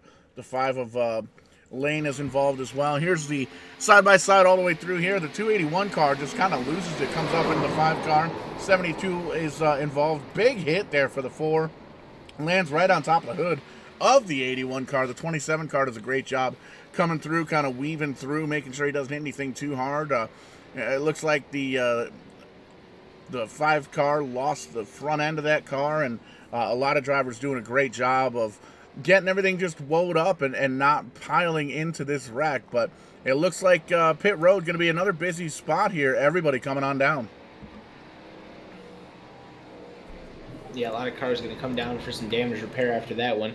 Fairly large crash there in turn number 3, and other drivers are going to take advantage of this caution to top off on fuel. All right, Tim, now that we're just about at the halfway mark here, I feel a little bit more confident in these guys being able to make it on one stop from here if we're able to go green. Yeah, this is definitely a one-stop strategy now to the end, even with green-white checkers. You're going, even you throw a green-white checker or 2 in there, you're still going about 30 laps or so, and I think that's plenty. That you're still going to be plenty good. The one thing I want to mention, and I really don't want to mention this, Kyle, because we've been here before. The last race that I covered, we came close to the time limit. This race is a 2 hour and 25-minute time limit. We just passed the halfway point in this race at 1 hour and 4 minutes. So you do the math. If we get a couple of more cautions, the same pace as the first half, and we get to a couple of green-white checker finishes, we may be rubbing up on that time frame. So just want to keep that in the back of your mind just in case we get there. It's been a long first half so far, and I think with that one, Paul, I think we've seen a couple of drivers, if they haven't used their quick repair yet, they definitely are going to use it after that wreck. So we might start to see in the second half the attrition coming out. I think Terry Duguay is still on pit road. Robert Scheiswig is on pit road. Jason Anderson is on pit road. Jason actually just leaving pit road. So a couple of those drivers staying down there. And in the 05 of Terry Duguay, I would say he's probably done for the evening. That thing is tore up front and back. Yeah, a rough go of it for Terry Duguay. Hasn't really had a couple of races, or has had a rough couple of races here. You can see the left side of that car getting dropped off the jacks there. So throwing some tires on it. They're still working on it. Been on pit road for about 2-3 minutes or so far, and still on the lead lap, but gonna try and get as much of the damage fixed as he possibly can here, and possibly come out and try and get some sort of decent finish. But hard to do when your race car's all tore up. And looking at the race off pit road, Michael Rosario, one of the rookies here this season, comes off in the first position, matching his car number. There you see the 21. Hunter Hayward comes out second. Luke LaFaro, Mark Whitley, Buzz in the 51 car. He comes out fifth. Braden Caress, Luke Peters, Joseph McWhorter, and it looks like we're having some timing and scoring jumble around. So Luke Peters and then Lane Doyle rounding out the top 10. And it's one of those things, I don't want to call it a battle of attrition, but it seems like that's what we're having here at Talladega. We have the one quick repair, and we're starting to see guys that are involved in multiple incidences, multiple wrecks. So they've already used up their quick repair. Now they've got to sit on pit road and do it the hard way. They've got to get the virtual sheet metal hammers out and bang on the cars and try and get everything worked out. And you don't necessarily have enough time to do that without losing a lap here at Talladega. So I think we're going to start seeing a lot of these drivers, or not a lot of these drivers, but I think we're going to start seeing some of these drivers at the very least drop out of this race just because of attrition. Lots of incidents happening here. Haven't really had a super crazy long green flag run, but the ones that we have had starting to get doubled up and getting pretty racy here. Finally in the second half of this race, working lap number 52, going to cross the stripe, enter in at lap 53. Hey, Kyle, can you do me a favor? Oh, of course. Can you reach over and slap the replay machine and bring us live? Because I think that's where Paul is getting a scoring issue. There we go. We're getting ready to go green. Kyle, bring us to it. Wrong button. Leave it to Paul to give us a quality product, and he slips and falls on the banana peel. I'm just kidding, Paul. I love you. Here we go. Back to green flag racing. 48 laps to go this time. Michael Rosero, Hunter Hayward, your front row. Luke Lafaro in car number 20. Mark Whitley in row number 2. Then you got Buzz and Braden Caress in row number 3. We saw a lot of side-by-side action there in that previous green flag run. It did lead to a crash. Let's see what happens afterwards here. Green flag is out. Hayward and Whitley teaming up together. Good push on that outside line to start. Hayward will drop down and leave Whitley. He will take over the race lead. Whitley now waiting for Braden Caress to get to the back bumper. Looks like the 76 machine also trying to close in on the back bumper of the 91 car and make his presence known. That's the first time I believe that we've talked about him here tonight. Looks like that is Joseph Madigan there in car number 76, trying to make that topside work there. Only 3 cars there up in close proximity. The 56, he's got some damage. He's not really tight up there on the 76, kind of hurting those guys' progress. Now they start to slip back quite a bit as they're side-by-side for 5th. Here's what I'm really impressed with here this evening. When you look at these guys that are running up front, we said it before, we've hit the nail home, that these drivers are the drivers that we're used to seeing up in front, guys like Hayward and Mark Whitley falls back in the line, might be the worst that he's run under green on a run that he started up front back to about 7th or so with Joseph McWhorter. But those drivers all are kind of congregating near the front of the field. We saw it with the Trans Service Cup Series on Monday night. We've seen it with the Dane Super Speedway Series where some of those drivers in a long race will come and go. Hats off to those guys like your Hunter Haywards that are running near the front. The Rosero, the one car up here running in position number 2, they've been up front most of this night, and they really haven't wavered. Minus, I think, a pit strategy under caution early in this race. It kind of knocked them out of the top 10 for a few laps. But you said it, the cream has risen to the top. The cream hasn't left the top, I don't think, since we went green. And you're absolutely right. And one of the things to keep in mind here at Talladega and in plate racing in general, we're not done seeing different names up here in the front of the pack. There are going to be some guys mid-pack on back that maybe they're practicing drafting right now. We just haven't been able to pick it up on the broadcast or in live. But they're practicing and they're testing and they're doing their homework right now. They're seeing how far they can push or how hard they can push, who they can work with, who they're not really jiving all that well with. You're going to see in the last 10 laps, last 5 laps of this race, somebody come up from the back, 2 cars, 3 cars, maybe 5 or 6 cars, kind of shades of Rowdy Wesley Hogue, so to speak. One of the super speedway regulars here on the Dane TV, where he kind of hangs out in the back of the pack and waits and waits and waits and just keeps the car clean. You know, he's got the reset in the back of his pocket, and then all of a sudden gets hooked up with the right driver. Either he pushes or somebody else pushes. Whoever it is, they push all the way up towards the front of the pack. And I think we're going to end up seeing that here with somebody either mid-pack or on further back. We can already see 6 laps into this run, it looks like the pack is starting to split up once again. 2 big packs and then a third pack that's a little bit smaller, 2 or 3 cars towards the back of the field. A little bit of slicing and dicing going on. Whoa, big wiggle out of the 51 machine. Is he going to be able to hang on? No, he's not. He's into the outside wall, brings Joseph McWhorter with him. McWhorter is still straight, and they're sliding through the grass. They're all still pointed in the right direction. There's cars scattered all over turn number 4 there, but we are going to stay green. So this is not good for all those guys. Now that they're going to be all sorts of split up. And now the caution out. Race officials decided to throw the caution. They didn't like it. Delayed reaction there, but the caution does fly. It's a tough break for those drivers that were up front, because we've seen it before where, you wreck to the apron and the sim doesn't trigger the caution, but it looked like race control decided to call an audible and throw a yellow flag on that one. So we'll bring up the Kong Beer Bong instant replay to see what brought out that yellow flag that Paul almost didn't bring out a yellow flag. Yeah, it was one of those deals, Tim, where everybody kind of got it straight. It just kind of stretched the field out a little bit. I definitely see the call by the race officials to throw the caution flag out there. Starting to get kind of high in the caution count here tonight, but we get that at Super Speedway Racing, and we're going to focus in here.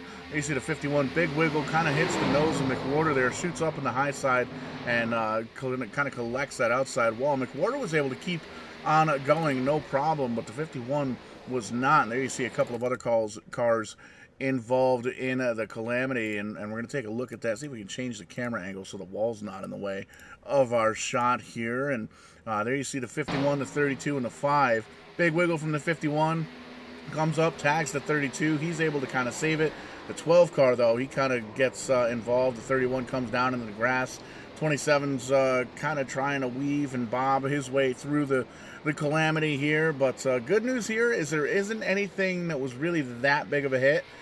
Don't see anything terminal that happened to the 51 or any of the other drivers involved here. Just a little bit of a bumper car kind of feel to this one. Yeah, been a bit of a rough super speedway go here so far in the first half of this event. Still looking at Hunter Hayward there in the race lead. He's had a very, very good race tonight, Tim. Doing everything that he can to keep himself up at the front of the field. He wants to end the season with a victory, put up his 4th win to close this one out. He knows that the championship has slipped his grasp, and checking things out here on the racetrack, he's a lone man. He's got a friend there in the pace car, but nobody else is behind him at the moment. They all went to pit road. And with the tire wear and everything else, and from here, you can't make it. Well, you can't make it on fuel. You still got 40-something laps left in this race. I don't think it's a bad call for Hunter to stay out, even though everybody else comes down pit road. If we were racing a mile and a half, you kind of take a look and kind of question that call. But I don't think it's going to be much of an issue here, and especially with all these drivers having to make at least one more pit stop, whether at least one pit stop under green, at least one more if we do see some caution flags continue to fly here, Paul. But don't mind the strategy from Hunter Hayward. I wouldn't be shaking in my boots right now. But it's we'll see how this all plays out with 41 laps to go the next time by. Yeah, quite frankly, yep, easy enough for me to say. I'm going to have to agree with you here, Tim. Nailed it, first try. Hunter Hayward staying out. Aaron Bradford in the 8 car actually stays out and inherits the 2nd position. They've only got 8 or 9 laps on this set of tires. They've got a lot more laps, but they came down 8 or 9 laps ago. So they've got about 20, 25 laps of fuel left in that car, and we can only go about 30 to 32. With 30 laps here to go, and all of the cautions that we've had here tonight, I would definitely expect at least 1, possibly 2 green-white checkered attempts here at Talladega. So I think everybody at the very least is in fact going to have to come down at least one more time. So I think that's a good heads-up call from the 21 and the 8. Yeah, I don't see how there's any way possible that you can make it from here on that pit stop. So, hey, if they get some more cautions, I mean, maybe they could save fuel and not have to worry about coming back down, but I really still think that that's a bit of a stretch there to be able to do that. So it looks like there's at least the 04 machine. He's the 3rd car in line there. Maybe he was trying to hope to get a lap back. He is 14 laps down, still out there chugging along, trying to finish this one out.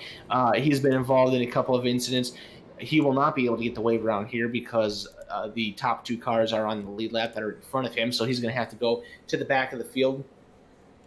Looks like other cars that are off of the lead lap, the 6 machine of Robert Chiswick and the 92 of Jason Anderson. Man, that's a tough one there for Anderson. And actually looking through the server log, both of those cars are out of this race. That is a bummer for Jason Anderson in that 92 car, Tim. We saw him very racy up at the front of this field, trying to have some fun, trying to put up a good result, and unfortunately the mayhem was not able to escape him. He is out of this one, not going to get the finish that he probably deserved. And at least at this point, whether there was or there wasn't, I don't know. Just kind of playing with the math, I thought that maybe there was an opportunity for the 21 of Hayward to take the championship. That has completely gone out the window now. We've only got 29 cars on the track. We know for sure, without a doubt now, that Mark Whitley is going to be the champion. Yeah, you look at some of those drivers that are out and just caught up in messes that aren't necessarily their own. And for Jason Anderson, he was the one that was trying to make some moves here this evening, trying to get to the front of the field, and that might have bit him because that's where he got swept up, not necessarily his fault in those wrecks, but he got swept up in some of those incidences. We see it looks like is it the 04 maybe falling to the back of the field, but nevertheless, sometimes it reaches out and bites you, and we'll have 40 laps to go when we come by the stripe this time by, and I think we're going to start to see, if the intensity continues to ramp up, Paul, I think we're going to continue to see some of that attrition come in. You said earlier it's not a war of attrition. I think it's going to start to be now at this point, with some of these drivers wanting to win the race in the final 40 laps. We're getting them lined up 2 by 2 here behind the pace car, the iRacing Mustang pace car, shutting those strobe lights off. We are going to go green this time by, and we made mention Hunter Hayward, Aaron Bradford stayed out this last caution flag. And they've got about 10 laps since the last time they were down to get service to those machines, but that iRacing Mustang pace car, he's going to take that left-hand turn, come on down to the safety of the infield, and that may very well be the safest place to be here at Talladega, because business is about to pick up. We've seen how dicey the racing can get with these SimRacing Unleashed guys throughout the evening so far, and with 40 laps to go, I don't think we're done wrecking, and we're definitely not done racing. Still 40 laps to go in this race, 40 laps to go in this season. Going to be crowning the champion, that number 77 car. But by the time, before we get there, we got to crown a race winner. Hunter Hayward getting a great hole shot, 2-3 car lengths over the number 5 of a lane on the inside, on the inside lane there. And you can see, 3 wide action. The Jiff car kind of goes up towards the high side, gets hung out to dry. The 8 car going all the way up on the outside high. Aaron Bradford just kind of loses it, and caution flag comes out once again. Yeah, that one didn't take long. We got another pile up there in the center of turns number 1 and 2. It looks like the number 4 machine of Clifton Ashley. He is involved. Joshua Jones front end blown off on that number 76 machine. Art Milne seems to get a piece of it here, so not exactly sure what happened. Fortunately, our friends at Kong Beer Bong giving us the instant replay of this mess. Not sure if maybe some guys were trying to switch some lanes up there, getting through the gears. Well, it looks like maybe that 12 car there, I think, is what caused that checkup. Possibly missed a shift, kind of caused the car behind him to get a little out of shape, and at that point, everybody else just couldn't try to. Well, they were able to make it around and avoid the calamity. You see the 76 there right behind the 12. Keep your eye on that black number 12 down on the bottom side. I think he misses a shift here because the 76 closes in, gives him a shot. The 9 and the 4 try to get around, but the 4 was just too close to the 9 machine of Byron Bartlett. They made contact. The 4 spins and a couple other cars kind of get collected in that one, trying to avoid. So not a good restart at all there for the 12 of Luke Peters. Causes to stack up some other cars there. Now you can see the other 12 machine, his view getting it through this instant here in turn number 1, drops down the apron trying to follow Steven Stempien, gets hard on the brakes, slows down, keeps that number 12 Pepsi machine nice and clean, and crawls around the outside of the 95 there to avoid the crash. So here's where the other shot, we're going to ride right on board. You're going to listen in here, see if maybe we can hear something from the car. Yeah, you can see the lights on the red there go skyrocketing, missing the shift and causing the checkout that causes the 4 Clifton Ashley to go around, and a couple other cars pile in there. So you usually don't talk much about missing shifts, Tim, unless you're on a road course, but hey, you got to get to 4th gear somehow, and Luke Peters kind of made a mistake there trying to do so. Yeah, I'm not sure how he has his shifter hooked up, whether it's an H pattern or sequential or auto blip may or may not be turned on. Whatever the case may be, there was a missed shift there, and it stacked up a bunch of cars in behind. And guys, the case of Byron Bartlett and the 76, I think it was there, you don't anticipate that to happen in front of you going down into turn number 1 on a restart, and they were right on top of that 12 car when it decided to sputter. And it's a tough break for him. The 12 car, we talked about Peters earlier, that he's been up front for a lot of the race. He's kind of been back and forth.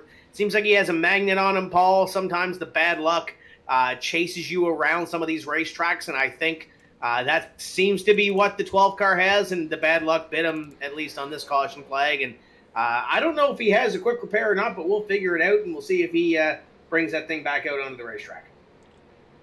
Yeah, just looking through here, a lot of the drivers that have come down on pit road, they're still on pit road, getting a lot of the damage repaired here. The 12 of Kevin Roy, the 33 of Mark Koscheck, Art Millen in the 15, Jason Adams in the 24, getting some service done to that car as he comes off of pit lane. Running in the 23rd position, Joshua Jones and David Neese getting some work done on their cars as well. Looks like Clifton Ashley in a 4, he's still down there as well. He's already a lap down, still getting some service to that. And as well as James Bryan. He's actually in the garage area, I believe. Nope, just came back out on track, 13 laps down in the 04 car. A lot of damage to that race car as well. Man, it's more and more of these cautions are happening, and more of these cars are not going to be able to keep up to the high speeds here at Talladega. So it's gonna be interesting to see. You know, a lot of these drivers may very well end up falling out of the race just because they can't get the car to actually go at this point. One thing I'm actually really surprised about is, well, we have 27 laps to go, so maybe we'll see some of these drivers kind of come down and top off with 1 to go. But I'm surprised we didn't see more of these front runners come down pit road to top off. We're right at that 30 lap mark. Yeah, the more that we get these caution flags, the more that the pit strategy is going to come involved. And honestly, Tim, as a driver being in this position, I used to hate fuel mileage races. I hated them even more on a super speedway. They are so hard to try to save fuel. And at this point now, if you were to come down right now with 37 laps to go, there's a chance that you could save fuel enough to be able to save if you played with some more cautions and kind of figured out how well you are at saving the fuel game. This was always my worst nightmare, racing at Daytona or Talladega, getting put into a fuel mileage position. We'll see what happens here. The trends would say that they probably don't have to worry about that, but you know that some of these guys are kind of thinking about that just in case the long run decides to break out. At this point, some of the guys don't have their fast repairs anymore, so we're starting to lose a few cars. Fewer cars in the lead pack make it easier to go green. Yeah, there's still enough cars out here, though, I think, Kyle, to get ourselves in trouble, if you catch my drift. We get to 30 to go, 25 to go. I kind of feel safe to the point where I come down, even if I have a green, white checker finish at 28, 27 to go, that I still got enough fuel left in the car, and I hate to be the guy that continues to bring up the time limit. We've got an hour to complete 36 laps, which might not seem like a whole lot of time. You know, that seems easy. 63 laps have taken us an hour and 25 minutes. So we continue to get some cautions. We look towards potentially a green, white checker or two, Paul. It might not necessarily be a race to 100 or 105 or whatever it ends up being. If we go into overtime, it might be a race to the next 60 minutes or so. But I think these guys are going to get some green flag racing in, Paul. We're going to finish this one in the lap allotment, but hopefully we can get some green flag racing in here. Yeah, for sure, and we've seen many races here on Verdane TV go into overtime. We've seen a couple of shortened races for one thing or another, time limits. There was one time the lights actually didn't come back on when the sun set. Kyle, I think you were there for me. I believe that was a NEPS race, was it not? It was not a NEP race. I think I almost wanted to say it was one of those Sim 500 series. It was. You're with right. You're right. It was the Classic Cup Series. That's what it was. Yes. Chad Coleman almost won that, but unfortunately didn't. The lights went out, and well, we weren't able to see what we were doing. That was a crazy finish, and looking forward to another crazy finish here at Talladega for the Sim Racing Unleashed finale. This guy's getting ready to close out season number 9, already crowned the champion. Number 77 of Mark Whitley, and the green flag in the air. 2x2 all the way throughout the field still as they go into turns of number 1 and 2, door to door between Lane Doyle and the 5 on the outside, and the 21 of Hunter Hayward down below. Hunter Hayward has a little bit more help down on the bottom side. They're a little bit tighter packed, and there's more cars down on the bottom side, so you'll be able to see. But once we get on the front stretch, I think these guys are really going to be able to pull out ahead of these guys on the outside line. Well, that is if they were to stay together. Michael Rosero drops down to the inside, and he is going to lead the 5 of Lane Doyle all by himself on that top shelf. He's got the 8 car way, way back of Aaron Bradford, but that is obviously not going to help him at all trying to make some positions. And you can see how many spots Lane Doyle is already losing on the outside by his lonesome. He's going to drop way outside of the top 5, nearly outside of the top 10 now. It looks like he's got a whole. Oh no, there's a flashing car there trying to make his way by. A couple cars going to the way outside line. Not everybody goes to the outside. Now they're trying to dart back. That got a little sketchy. Michael Rosero stuck on the top side by himself now. He may be the next one to fall through the field. I don't know what that was all about there, Tim, but that was a little strange. Yeah, there's a bold little strategy there, but no harm, no foul. Everybody continues on in the same lineup. But I don't know if they were trying to shake somebody from that lead draft or something along those lines, but it's still Hayward, LaFaro, and Caress, your top 3. With it looks like Brian has moved up to position number 4 through all of that exchange. So a couple of spots changing hands, and look who is coming back up to the front. How about Mark Whitley in the 77 going to be in the top 5 on this lap? And some drivers starting to push towards the front. You see Byron Bartlett up here as well. That he's been around some of the issues tonight. See a little crinkle to the back end of that race car, but Paul, for the most part, fairly clean and putting himself in a position to win this thing tonight. And that's really what you need to get to the end of the race here, is something that's fairly clean. The winner, I can almost guarantee you guys, it's not going to be a clean race car. There's going to be some dings, some dents. There's absolutely going to be some battle wounds. And you can see Bartlett trying to go up on the outside and make something happen, but they're just going to get kind of freight trained up there. And there you can see Lane Doyle in the number 5 car. You know, nobody wants to draft on the outside by themselves. Maybe they should paint a couple of little, pretty little race cars on the outside line there to get some drafting out for the number 9. Bob Ross, nothing? Nobody? Bueller? It seems like things have kind of calmed down just a tad here, a little side-by-side there at the very back of the pack. That's not going to help out too much. Could pull those 2 cars actually off of the lead draft. As you can see, that it creates a gap. And this is the second pack, Tim. I've been very impressed how after all of these restarts, everything that we've seen, there's always a second group of cars. And I don't know, maybe now that we're kind of into the race a little bit further with some damaged vehicles, this is kind of where the damaged cars are at. They can't keep up with the fresh cars up at the front of the field, but it still has been very interesting to see that every single time we get back to green flag racing, the field is always divided up at least into half. And that's usually what we see when we get that little green flag run. I think the biggest green flag run we've had is about 12 or 15 laps or so this evening. But when we get those runs, that's how it seems to start. You see it there. A great shot with the wide shot off the top of the tower there, where you've got 2 or 3-ish distinct grooves right now, and trying to make this thing work. There's kind of 2 cars in the middle of these 2 packs, but here's the second pack. And Paul, these are a lot of the damaged race cars, and maybe those race cars that are hoping or thinking there's going to be another caution or 2 here. Yeah, they're all kind of sticking together, and like at the beginning part of the race, they're giving a lot of room back here in this second pack. They're still able to keep up. Looking at lap times, 51.4 here for David Neese in the 27 versus a 49.5. So a little bit slower here in this second pack. We'll see what that looks like once they cross the line. Coming down here at the end of the straightaway, there you see it, completing that lap. That lap was a 51.2, so a lot of damaged cars in this pack. These guys are actually about a second a lap slower than the guys up towards the front of the pack. So definitely, they're trying to work together. They're trying to hang on, but you can see there's actually a third pack, so to speak, 2 cars, the 9 and the 12 of Bartlett and Roy. They're kind of backing themselves up. There might be a little bit of damage to those race cars, but they're just kind of, I don't want to say the land of misfit toys, but a lot of the damaged cars kind of sticking together there, trying to get the best finish that they possibly can and hope for maybe some calamity up in the front pack here to see if they can just kind of draft their way around and snake through any kind of wrecks that may or may not happen up here in the front of the pack.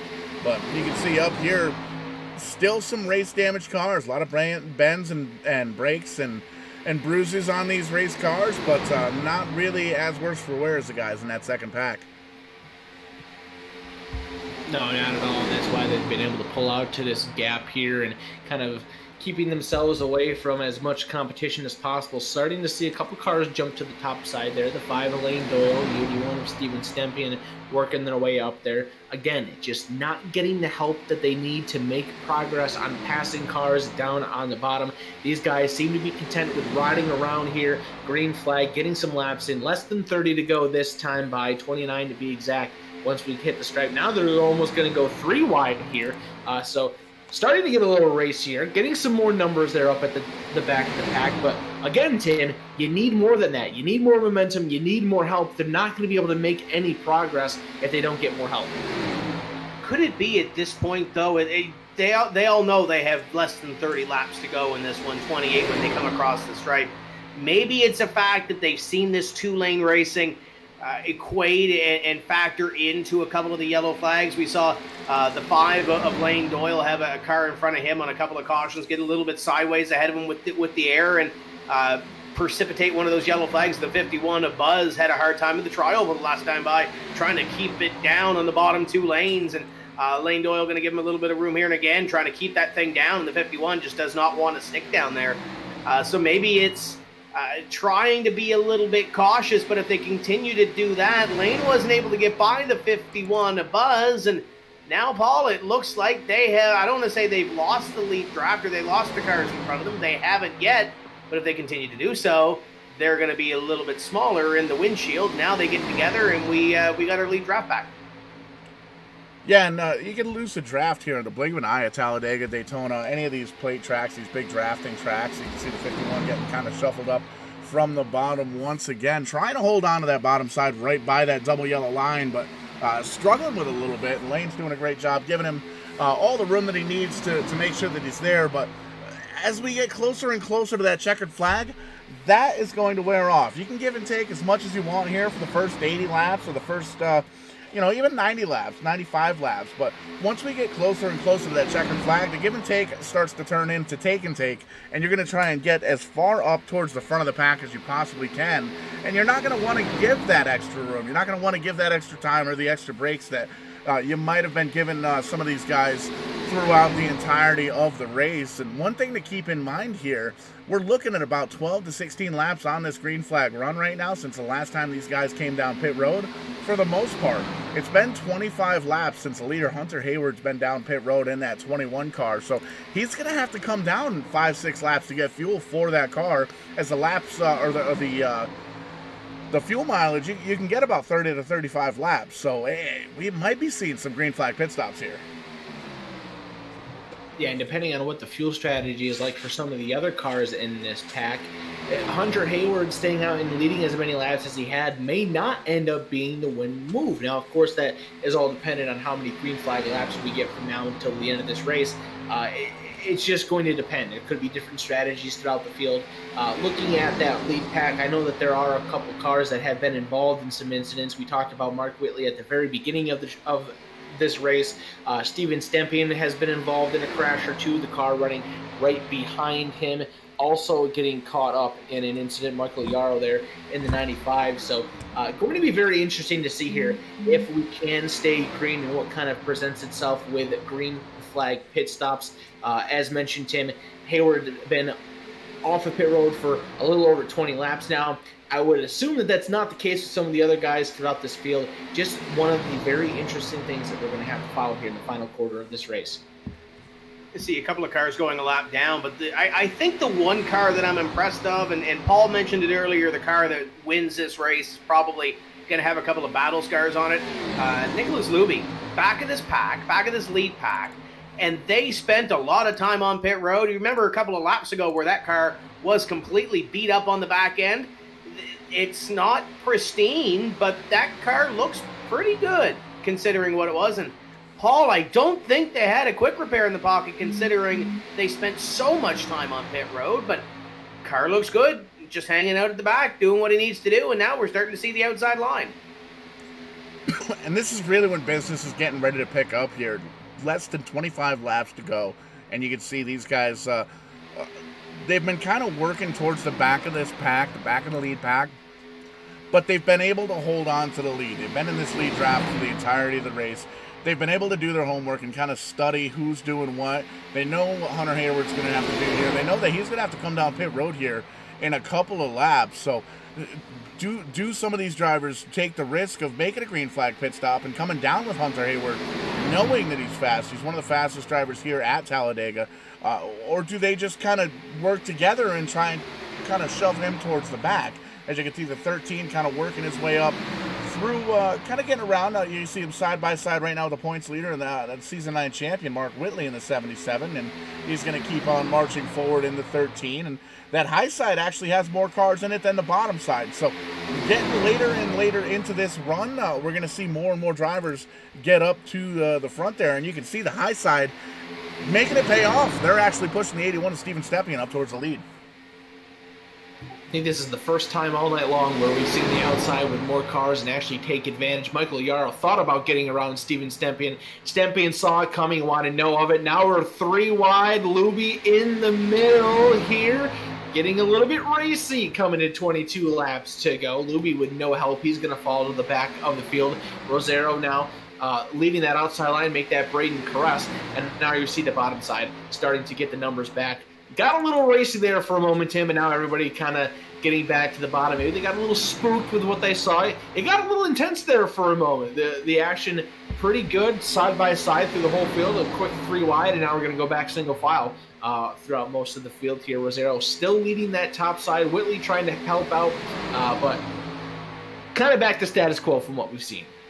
Yeah, that was kind of the butt pucker moment per se. Kind of holds your breath a little bit. Cars got a little bit light, a little sideways, and I think that might be a little bit of a testament of what we might see a little bit later on when it comes to push and shove in the final few laps. This one will come by this time and have 21 laps remaining in this championship. There's a pack led by Stephen Leffler. There's 4 cars there in behind, or 3 cars in behind the 72. This is the second pack, and then there's a pack in behind them that's a little bit bigger. That's this one here, Byron Bartlett leading this one up, and Madigan, I believe that is in behind. A couple of lap cars mixed in between. So this is the pack from, let's say, 17th on back, Paul, as they continue to dance a little bit. Yeah, and these guys right now trying to get everything they possibly can here in the final 20 laps. A lot of damaged race cars back here. Just trying to work together and hold on. You can see they're 3 wide with the 24. Jason Adams going all the way up on the high side, almost 4 wide there briefly, as the 05 Aduge kind of dipped down below the yellow line, but they think better of it, and it looks like the 24 is going to get advantage of this third pack. The only problem is they're 15 seconds off the lead here, so I would say at this point you should really try and get the fastest guy, the guy with the least amount of damage, to get up towards the front of this pack and try and kind of tug them around and see if they can draft and make up a little bit of time. You can see there's 4 cars in front of them. There's 3 cars behind them there as well. And I think if they were able to get them all kind of bunched up together, you might be able to catch this front pack. I think 20 laps is plenty enough time to make that time up, but they're not going to be able to do it if this front pack is single file like they are right now, and the back pack is kind of running side by side. So right now the guys up front doing exactly what they need to do. They got the freight train rolling, 1 car up on the high side, everybody else down in that double yellow line making laps, and we got some green flag pit stops. We called it earlier, and it looks like there's going to be a bunch of drivers going to be coming down and risking it here with Hunter Hayward. The 20 car is actually going to stay out, Luke Lafaro, and he may very well get run over here because he's got 3 guys behind him and quite a bit of a gap there. So we'll see if they kind of tuck in behind the 20 or if they blow right by him. Cars down on pit road. Steven Stepien, Mark Whitley, Lane Doyle, Michael Yarrow is in, Joseph McWhorter. So a lot of the guys here in the front pack making their final pit stop of the night. This is going to be the most important one. You cannot speed. You cannot overshoot your box. You cannot spin the tires and spin out coming off of pit road. You can't merge early. You got to make sure that you're perfect here. Usually during these green flag pit stops on the super speedways, the lead pack kind of disintegrates. People that are faster on pit road than the others, they find an advantage, they get ahead, and they separate themselves from the rest of the pack. So you got to make sure that you're perfect here, Tim. You don't want to be left out of the lead draft with less than 20 laps to go. Kyle, the leader, nearly got turned in the middle of 3 and 4. You saw him coming down on pit road. Luke Lafaro nearly got turned by the one car in the middle of 3 and 4. Kind of forced his hand to come down on the pit road, but he didn't attack the line as aggressive as we saw with some of those other drivers that came down earlier with Hunter Hayward. So I would almost anticipate this pack coming off of pit road now with Lafaro, Rosero, and I believe Braden Caress. If they do get the lead draft when this cycles through, it's probably not going to be at the front of the lead draft. The last time by, the leader was scored as Nicholas Luby. You see him on your screen there now, and he is going to bypass pit road along with Dakota Bryan. So, Paul, technically, these are your top two. Yeah, and they're kind of in the catbird seat right now, and actually taking a look at the top 15 drivers that have not pitted yet. The number 8 of Aaron Bradford, he's got 33 laps since his last, so he has to come down very, very soon, or he's going to run out of fuel. Everybody else has about 10 laps or so that they're able to run on fuel. The only thing is, right now, the top 2, they are picking up cars here as they come off pit road. You can see they just picked up the 56 car, who just came off pit road. So, or no, the 56 car is the second place car. They're coming up on a lap car here. So, that's the 51. They're going to be able to draft just a little bit. But those drivers that came down pit road here, they're all in a great big pack at this point. You can see, well, not even a great big pack. There's 4 or 5 cars kind of working together side by side. So this isn't really the way I would do it. That's why these guys are down there and I'm up here. But this may very well play into the favor of Nicholas Luby and Dakota Bryan. They do have to come down pit road. They don't have to come down for another 8 or 9 laps or so here, so they absolutely have the advantage of possibly getting a caution flag here that comes out. And, I mean, everybody else is still on the lead lap, granted. That is absolutely accurate, but it's one of those things where this may very well turn into a fuel mileage race, and I think Nicholas Luby, Dakota Bryan sitting in the catbird seat. It'll be very interesting to see what these two drivers are able to do here throughout these final 15 laps. 2 cars out in front of the field. They do have the lap machine of Buzz in the 51 working with them. They're about 8 seconds ahead of Steven Leffler in position at number 3, who is leading that second group of cars that has Brad Delph in it, Kevin Roy, Robbie Darnell, a lot of the guys that we haven't really talked about much throughout this race because they haven't been in the lead pack. They've kind of just been hanging out, trying to ride around and avoid catastrophe, and now they got an opportunity to show something, see what's going to happen here in this final run to the checkered flag, and just seeing where the pit stops fall and see what happens. So cars scattered all over this 2.66 mile super speedway, different pit strategies, different race strategies, trying to see what one will work to close out this season, go to victory lane at Talladega Super Speedway to finish off the season. Everybody wants to go there, but not everybody is going to have the same way of doing so. It's going to be fun, Tim, to see which strategy works the best. Yeah, the net leaders are right now 15th place if this thing is to cycle completely out. It's led by Michael Rosario, and I'm surprised with the way they cycled out, Paul, because the 1 and the 20 kind of had their little set 2 coming on to pit road in the middle of 3 and 4, and I would have thought these drivers here that are in front would have lost time to Hunter Hayward and Stepney and those guys that are running at the back of this 7-car pack. So if it is all to cycle out and the drivers in front of them run out of fuel because they have to pit under green, this would be the battle for the lead. But, Paul, I'm not convinced with the way they're racing that I don't think we've seen our last caution flag here tonight.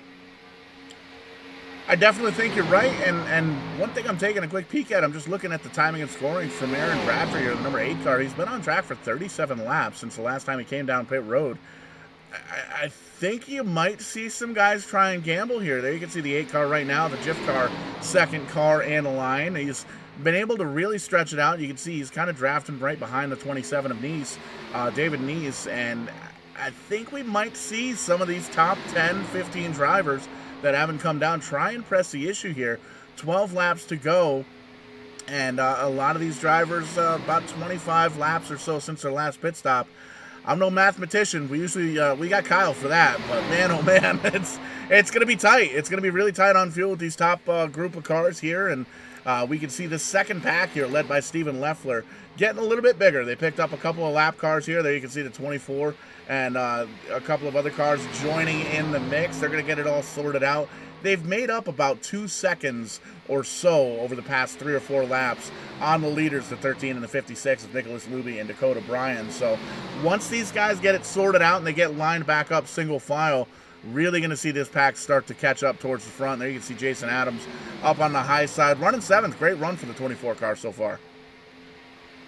Yeah, this pack was split up into 2 different packs. It was a 4-car pack up at the front and then a 3-car pack. The 24 machine, he was leading that pack, caught him and tried to go around him. That obviously has not worked, so he's going to fall back in the line here and try to work with these guys to catch your top 2, and they are doing so very successfully. They obviously have way more numbers. They gained a 1.5 seconds that last time by, down to 3.5 seconds, so this is going to get good here. In about another lap or so, Tim, closing down right about 2 seconds right now. We'll see what it is as they get to the line, but I would assume that by the conclusion of the next lap or the beginning of lap number 91, this pack is going to be right with your top 2. Yeah, and just to Paul's note a little bit earlier on, Kyle, we talk about strategy as the 8-car is going to come down into pit road and surrender that position. I was about to say, he pitted at the end of 50 into 51. There's no way he's making 49 laps, even with the 1-2, I think, cautions that we had in that time frame, which would put us at our last caution, 64. So I think at that point, even if you pitted on lap 64 and you packed the thing full of fuel, Paul, I don't think you're going to make it to the end of this race, and if you are, you're going to be on fumes when you come by and collect the checkered flag. But this pack, as Kyle said, Paul, is now going to become one, and we're going to have a little battle on our hands, but I would anticipate, Paul, these guys are going to come down to pit road fairly soon here, 10 laps to go. Well, we might not have a green flag pit stop, depending on how this works out. When we see these 2 lanes kind of merge together with drivers coming off pit road, drivers going a lap down. It looks like the second pack is going to kind of throttle back just a little bit and just kind of tuck in behind the 56 for right now. There you see the Stephen Leffler right in behind the number 56 car. So everybody's single file at this point, 28, 29 laps or so, depending on the drivers. There's no way they can make another 9 laps, I don't think, at this point. We did see the 8 car really stretch it out. But I don't think they're going to be able to make it to the end. I think these guys are just kind of holding on for a caution, and you can see everybody's still single file down on the bottom side, so they may be planning on coming down pit road here in the next couple of laps. That's why they're not trying to shoot up to the high side and get any kind of heavy racing done. As soon as I say that, the 14 and the 12 kind of taking a peek up on the high side. The 14 dips down low, but he leaves the 12 up there. Oh, there comes the 14. Yeah, I guess they're going to work together. A little bit of side-by-side action going on. Brad Delph and the number 14, Kevin Roy, in the 12. They pop up to the outside lane. They want to try to get to the front of this pack that is led by the tail end of the lead lap car, the 51, that is Buzz. Race leader Nicholas Luby in the 13. He is out in front of the field as a whole. Great run by those 2. They're going to get up to Luby on the outside line just by the 2 of them. Stephen Leffler saw that. He wants to join in the mix, and now the 24, Jason Adams, trying to go up there. Now we're going to go 3 wide a little bit with the 76 kind of getting in there. We are starting to race it up here with 8 laps to go. Brad Delph going for the race lead. He's got it. He's going to lead this lap. Nicholas Luby right on the back bumper of the 51 machine, trying to push him out ahead. He is not part of this battle for the lead right now. He's just kind of trying to hang on, hope for a caution flag to come out, and stay on the lead lap so he doesn't have to worry about taking a free pass under the caution. But he's right in the mix of the battle for the race win. And this is a really frustrating point in this time for most of these drivers up towards the front of the pack that have been trying to save fuel. You cannot save fuel when you're racing this hard. And I think that's one of the big things. The drivers up front, especially the 56 car and the 12 car, trying to kind of just throttle back a little bit, save throttle. Oh, 51 gets out of shape. The 70, can't catch that number.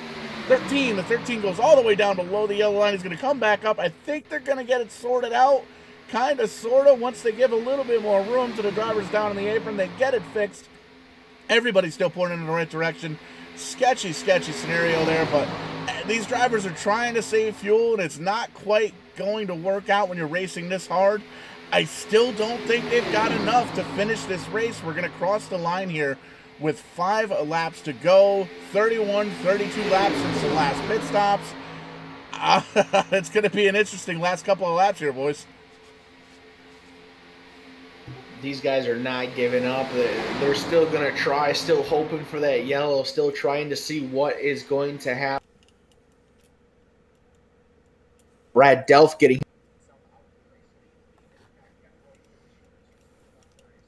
Then you got the lapped car now of Buzz in the 51. He's running fourth in line, side by side for position number 4 with the 56 of Dakota Bryan and Jason Adams. Whoa, hang on, Stephen Leffler. He gets a bump, shoots down to the apron. Oh, and there they go. Buzz gets spun sideways. Is he going to save it? He's trying to save it. Pointed in the right direction. No caution as of yet. That just slices up this field. We may stay green here, Tim. And there's the pack of cars that made their pit stops. They are trying to stay single file, trying to run these guys down, hoping that they don't get snookered out on strategy.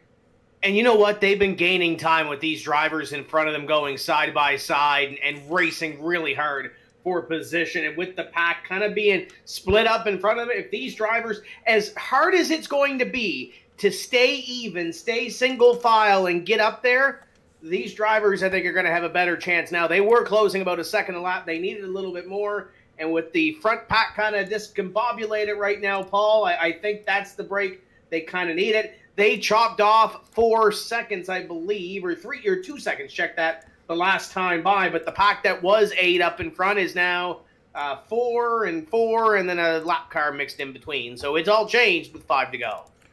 Brad Delph still holding on to the lead, and you can see there's a handful of cars up front, 33, 34 laps into this run with 5 laps to go, and that pack towards the 10th position or so, they've got enough fuel. They know they can hammer down all the way through the rest of this, green, white, checkered involved, all of that stuff, and these guys up front still side by side, still racing for position, and they're not lining up, they're not working together at all, it doesn't seem like, and you're, like I've made mention a couple of times, you're not going to be able to save fuel when you're side by side like this. So it's one of those things. It's going to be a tough race. You can almost see in those. We'll see if we can get a quick wide shot here. There's the lead pack, the 5 cars. Those guys in the back that have already came through and gotten fuel, they're only 3 seconds, 4 seconds back. And with them all lined up like they are single file, I think they're going to run them down pretty quickly here. They're about to swallow up this group of 3 that broke off there, and they are working very well with each other. I've been watching them over this last lap and a half. They are sticking with the plan. They are single file. They make the moves out to make these passes, but as soon as they do so, they get right back in the line. The problem is that with so many cars trying to pass 3 of them, they eventually stall out, and that's kind of what's happening right now. This whole line is not able to clear this group of 3 down on the bottom. 4 cars are clear, but not the final 3. So those 4 drop down to the bottom. They absorb the 3 cars, and it kind of transitioned how the run is. But look at up front there. That lead group is all sorts of spaced out, even though there's still some side-by-side going on right now. All that space amongst the lead group, that is not going to help their case at all. Tim, they are coming down to 2 laps to go. I don't even know if these guys up front are going to have to pit at this point. And now the question becomes whether you have to pit or not. If you're those Brad Delph and Adams in front of the field, how wide do you make those race cars? If you're Nick Luby, your leader, how wide do you make it if they do get there, if you do not run out of race fuel? And right now, I think you have to make sure that you stay out on the racetrack in order to get it. We got 1 car at the back of this pack coming down onto pit road. He might have been a part of that lead draft here just a couple of laps ago, but now you've got to try to make it wide, Paul, if you get there, because it looks like that number 1 has a head of steam. And the rest of the field coming up on it. Luby might have to make it wide here. Popsicle sticks in the air. 2 laps to go here at Talladega, the very last race in Season 9 for the Sim Racing Unleashed season here, and you can see that second pack is there. This last lap is going to be absolutely phenomenal. The 13 car, Nicholas Luby up front. Jason Adams, how about that 24 car holding on to the second position? Do they have enough fuel? If they run out, are they going to be able to get out of the way? It looks like the 24's dipping down. He's going to have to come down and get fuel. Nicholas Luby stays out on track. He's going to hold on to the lead. It looks like he may be out of fuel. He's starting to slow down a little bit as the 91 goes up high. 1 lap to go, and it is an absolute mess up towards the front of the pack. Who's going to come home with the victory? All bets are off. They've made it to the front. No more working with each other. Caress down to the bottom. Rosero up on the top side, fighting for the race win. Stempian right behind the one machine. Then you got Nicholas Luby right behind. Stempian tries to make them move. They're 3 wide. Rosero tries to block. They somehow hang on. Stempian still up on the top side. Now it goes back to side by side with Stempian leading the outside lane. Rosero still. Oh, and he gets turned. He gets turned. They're piling up behind. That's going to put Stempian into the race lead. Oh, and Stempian gets turned by the 21. Hunter Hayward turns Steven Stempian. The 20 machine of Luke Lafaro is right behind. He's not going to get the run. Hunter Hayward will win a dramatic final lap finish here at Talladega to close off the Sim Racing Unleashed Cup Series season. How about that? My goodness, what a final lap, Tim. Yeah, final lap. He comes across the line in 6th. He finishes the race in position number 1, and familiar face, nevertheless, up in front, Hunter Hayward. I'm sure Steven Stempnian not too happy. I'm sure we'll go back and take a look at that one. But Lafaro, Darnell, Whitley, and some of these drivers still coming across the line because some of them ran out of fuel. Whitley is your champion, finishes in 4. Stempnian, Rosero, Luby, Caress, Yarrow, and Doyle, your top 10. But you look at that, in Paul, the second page here, they're still finishing the race. Yeah, going through the field here, and obviously these results unofficial. We're still wrecking here. It looks like coming out of the backstretch, coming out of turn number 2. I think there might be some penalties issued here. He looks like the 39 car of Madigan may very well be out of fuel. He's trying to make it down to the start-finish line. He's the last car right now on the lead lap. Looks like he made it about 37.9 laps.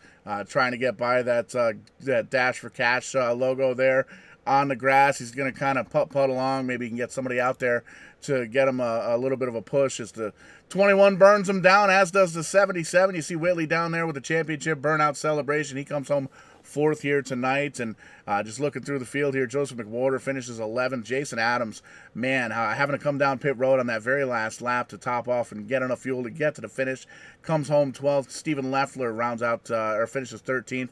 Corey Bowden out, Dakota Bryan, Brad Delph, Kevin Roy, Joseph Madigan, Mark Kostick, David Neese rounding out. You can see Joseph McWhorter giving a little bit of a push there to the 76. That's pretty cool sportsmanship there. Almost gets tagged by the victory burnouts there. But Terry Dugay comes home 1 lap down in the 21st position.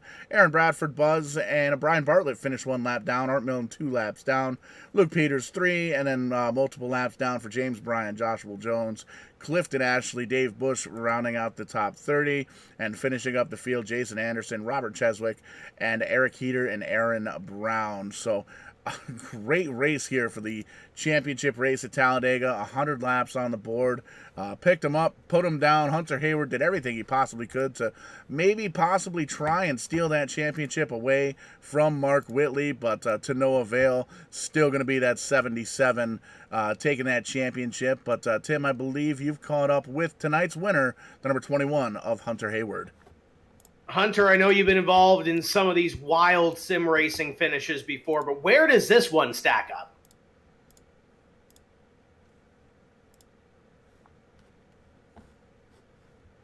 Hunter, you got a copy?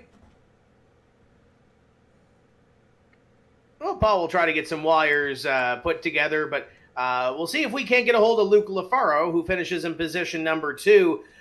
Luke, let's talk about that finish. Wild finish to the end of this one. Where does this one rank up when it comes to wild finishes in your sim racing career? It was definitely wild. It was really wild. I mean, that whole last lap, they were wrecking all over the place, and, I was just lucky enough to get through that. But yeah, it was definitely one of the most chaotic last laps I've ever done on iRacing. Fuel mileage coming down to the end of this thing. Did you anticipate with all those caution flags that we'd be seeing drivers trying to squeeze what they could out of their fuel tank?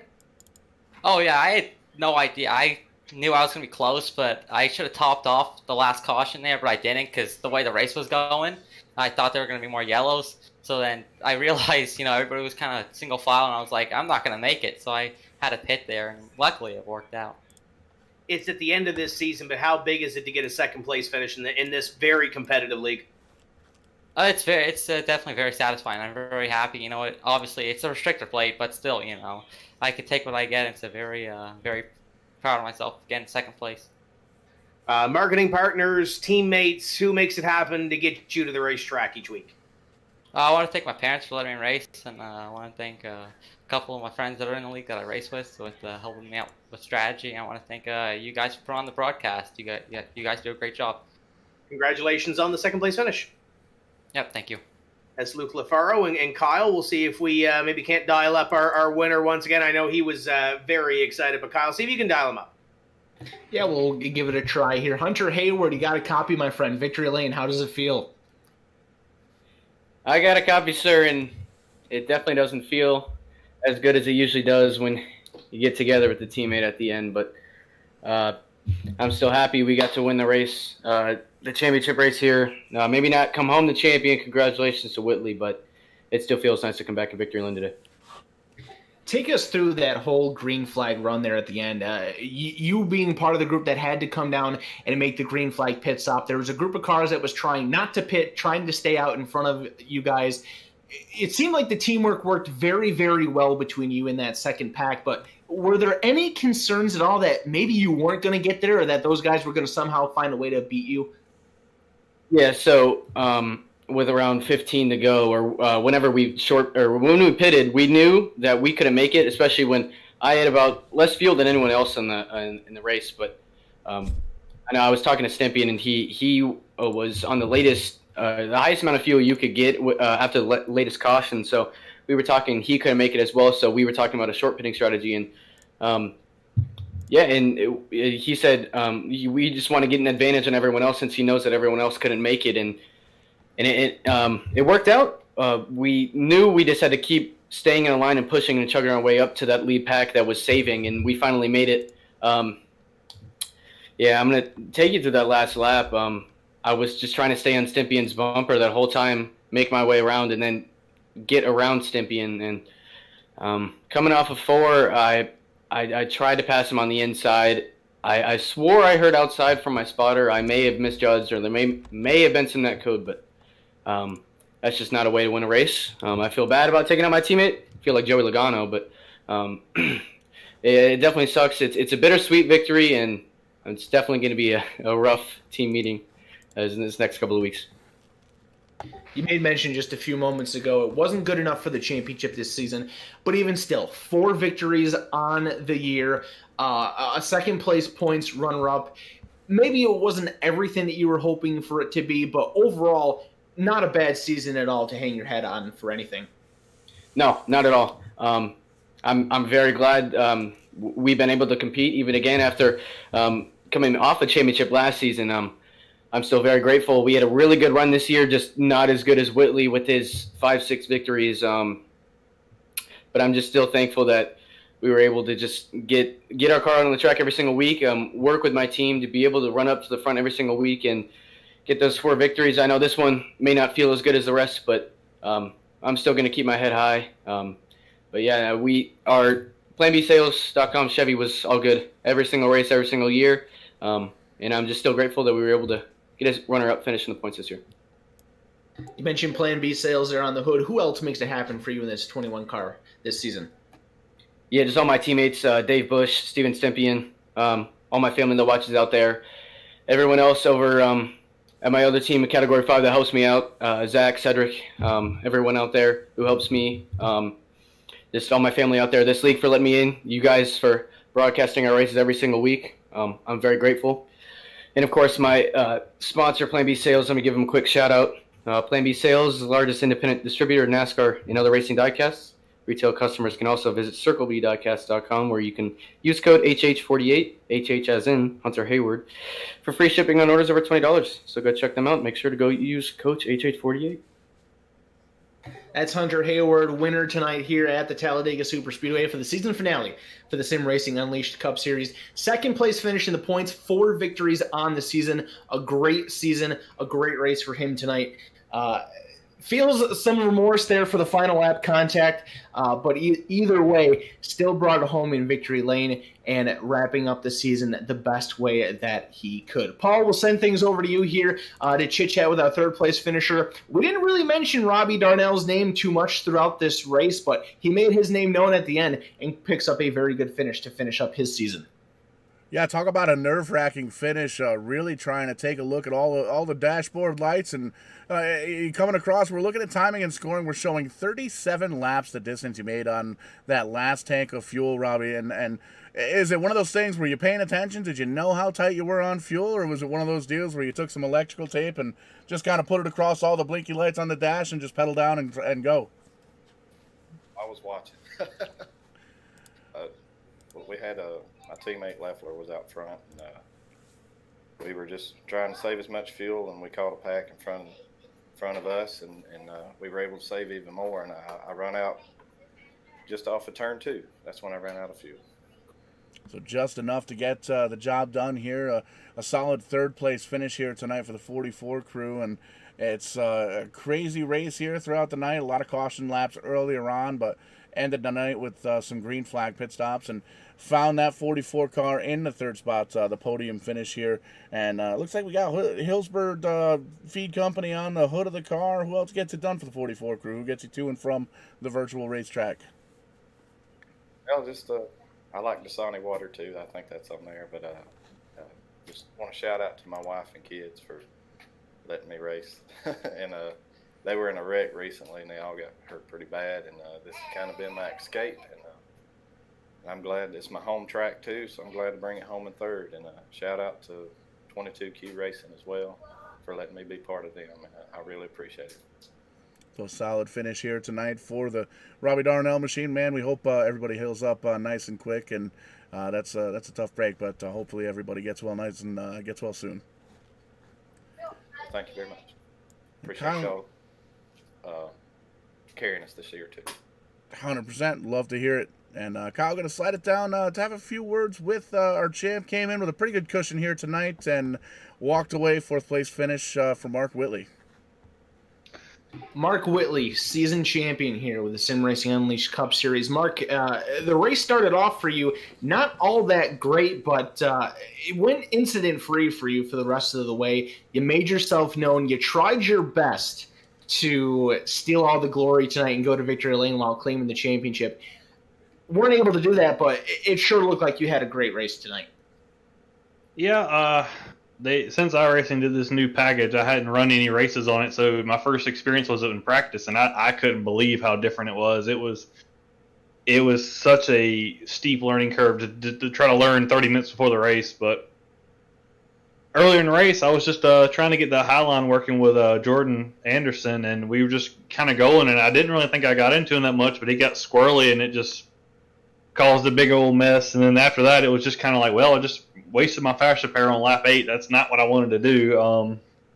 So I just kind of sat there and ran around the back a little bit, and I had to avoid a little bit of a scuffle there a little bit after that. But then everybody pitted, and I stayed out to get the track position back, and cautions kept coming out, so I was able to pit everybody else and got on the same one. And then that last green flag run, I thought maybe at the beginning we were going to be good on it, but then the longer we went, I was like, all right, we're going to be like at least a couple laps short. So me and my teammate Joseph, we decided, all right, we're going to come in with everybody else. And then something happened with him where they put too much gas in it, or they held him up for some reason, so he lost the draft, unfortunately. But I was just kind of hanging with Hunter and Stimp and all them, and we were catching them 2-3 seconds a lap, and I was just sitting there riding. I'm like, all right, well, we should catch them because they're having to save, I'm assuming. And we got to them. We passed a group of cars. I think it was Leffler and a couple other ones, and I was at the tail end of the faster pack, and we got around them. But then they dropped down below, and I was stuck on the outside, so I went to the back of both of them. So I was just trying to make sure I avoided any wrecks that happened. And then last lap, people started running out of gas. Then I had one hell of a run coming through 3 and 4, and I thought I was gonna have a chance to win. And there was some major netco when they wrecked down there at the bottom. I went to the high side, and there was probably half a lane between me and Robbie's car, but it just shot me into the wall like if we T-boned. But fourth place at Talladega at a track that is notorious for just being a crapshoot. I'm going to take that every day of the weekend, twice on Sunday, and I'd be thrilled. If you gave me fourth place coming in here, I would be all right, done. Not even going to run it. So the whole season as a whole has been wonderful. I can't believe how well we've been able to put everything together.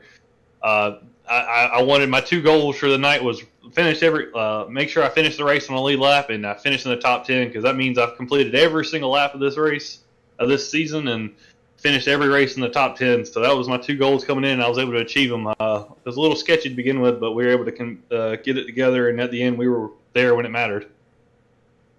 And it's the performance like that that puts you in with the championship glory. Impressive numbers, to say the least. Of course, you're going to get some time to celebrate and enjoy it, but once that time is over, how confident are we in a repeat? Can you go back to back? Well, I've looked at the schedule for next season. There's a couple tracks I'm definitely going to circle that I think we have if we're not the fastest car out there, we're going to be top 2, 3. There are some few tracks on the schedule that I know my teammates. He's bad fast, and I know also Hunter's fast. So I think this next season is definitely going to be interesting. This season, I was just able to put together one hell of a season. This is probably easily the best stretch of racing I've ever had on iRacing. I've been on here for 5 years, so always looking forward. I'm going to probably enjoy it. We got an off week next week, and then we're back to it. So I'm going to enjoy it for a week, and then nose to the grindstone, trying to go back to back. A championship season like yours takes a lot of help, a lot of effort, and a lot of things to go the right way. Who would you like to thank for the 4th place run tonight and the overall championship season here with the Sim Racing Unleashed Cup Series? All right, well, first and foremost, I got to thank my parents. They're always supporting. I'm always getting good texts from after the races, even races where I have bad ones. They're like, hey, you did good, So I got to thank them, the support system from them and my fiance. They're bar none best you could get. I also got to thank my teammates, Driven Motorsports, Joseph. Like I said, he wasn't able to get to finish. He was deserving, but he's been helping me all season. It's always nice to have somebody that fast as your teammate, because you're always competing with yourselves, and it always raises the bar. I know he's probably not the most popular guy in the league, which I can understand that, but it's just the friendly competition. Me and him, every race, it just raises my competition even higher. And then I also got to thank Harpoon Designs for giving me this awesome paint scheme I had them make of my 3 cars I ran this year. I wanted them to mix it all together for a championship car, and they made it work, and it looks absolutely beautiful. I got to give a big shout out to them, and then also thank you all for putting on this awesome broadcast. I can't wait to go back and watch it. It's probably going to give me a little bit of nerves watching it, but I think I'll be good. So there you have it, ladies and gentlemen. Season 9 champion with the Sim Racing Unleashed Cup Series, off of 5 victories. And as he said, top 10 finishes in every single race. Never once finished off the lead lap. Impressive numbers, to say the least. Mark, congratulations. A whale of a job. A fantastic season, to say the least. Gentlemen, what an event we saw tonight. A bit of a slower pace at the beginning. Things got very interesting and very exciting at the end there. Last lap, Talladega, typical chaos. An exciting finish, and one that will definitely be remembered, to say the least, for Verdane TV standards and for Talladega standards. That's a pretty good show. A little rocky at the start, as you mentioned, but at the end there was some pit strategy. There was some couple of close calls near the end coming to the checkered flag, but nevertheless, the Sim Racing Unleashed guys never failed to put on a great show. Congratulations to Mark Whitley on the championship, well-deserved, and Hunter Hayward was up there almost every single race that we ran as well. Exciting finish to it. Can't wait to see what happens next with these Sim Racing Unleashed guys, and good luck to what happens with them in the future. But Paul, I'm excited because it's Sunday, which means tomorrow is Monday, which means it's the Sim 500 Trans-Service Cup Series returning to Verdane TV. Action-packed week coming up here, Tim and Kyle. Sim Racing Unleashed wrapping up the championship here tonight. All done for Sundays here on Verdane TV, but you made mention the Sim 500 Trans-Service Cup Series tomorrow night, 9:05 start time. Doubleheader on Wednesday night, Tim's Corner Live at 7 o'clock p.m. Eastern Time. Fatheads Cup Series at 9:15 the very same night. And Thursday night, You got to check these boys out. The Multi-League Racing Group, Thursday nights, 8 p.m. Eastern Time, put on a phenomenal show. A phenomenal show this past week at Kansas Speedway, and very excited to have those guys signed on here throughout the month of November. And we made mention, Tim's Corner Live, have we got a guest line up for this Wednesday night, Tim? Yeah, we're going to have Snowflake 100 third place finisher Jared Butcher along with Dan and Chase McKay on the show on Wednesday night. That's a name I hear. We've seen him on Verdane TV a couple of times, I believe.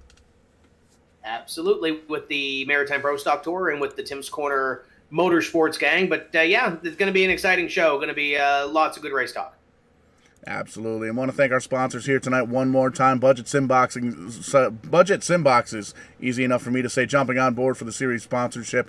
Check them out on Facebook. They got some neat hardware that you can hook up to your sim racing rig and get all sorts of shortcut keys hooked up and hotkeys, switches, all sorts of neat stuff. Very affordable prices, too. Be sure to check them out over on the Facebook. Verdane.shop. Get your Verdane TV hoodies, your t-shirts, your hats, all sorts of cool stuff. We've got the Verdane TV merchandise, Rent a Race Car, Two Drunk Esports, Angry Tree Guy. It's all in there. The virtual Verdane TV merchandise booth. Check out Verdane.shop. Punch it in the address bar just like that. Get you where you need to go.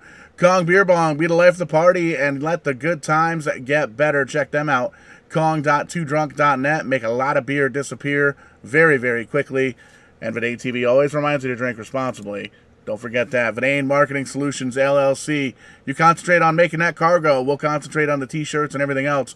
We'll get your brand out there. We'll build the brand. You just make the cargo fast and find it in Victory Lane. Rent a Race Car, based in Berlin, Connecticut. Definitely check them out on Facebook and on the web, rentaracecarct.com. They rent out street stocks at Safford Motor Speedway in Northern Connecticut, Southern New England, and usually run about 2 or 3 street stocks there every single Friday night. I'll be there this coming Friday night working with those cars. I believe we're bringing the 6 and the 26. No word on drivers just yet, but we've got both of those seats filled for Friday. Really looking forward to that this Friday evening at Stafford Speedway. And as always, us here at Verdane TV, tip the Verdane TV crew. Shoot over to tip.verdane.net or scan that QR code. $3 gets us a beer, $10 gets us a beer and a burger. $25 will get us some DoorDash and get our bellies fed. But thank you guys so much here for tuning in tonight. Lots of fan interaction on YouTube and Facebook here this evening for the Sim Racing Unleashed finale here at Talladega for the Talladega 100. Very excited for the week coming up. Lots of cool things coming up here at Verdane TV as well. So be sure to catch up with us on the social media outlets, Facebook, YouTube, Twitter, all that good stuff. I know the Neps guys in the East Coast Winter League actually had a conversation with them this past week. They're putting together their winter schedule now. And Kyle, you and I have to get into that endurance car, get some practice going. We missed the first couple of races in their monthly endurance series, but I've almost got a little bit of a late start on Monday nights now, so we'll have to make that happen. But for everybody here at Verdane TV for Sim Racing Unleashed, that's going to do it here for us. We'll catch you on the flip side. When we do, we're going to be doing it live. Thanks so much. Have yourselves a fantastic night.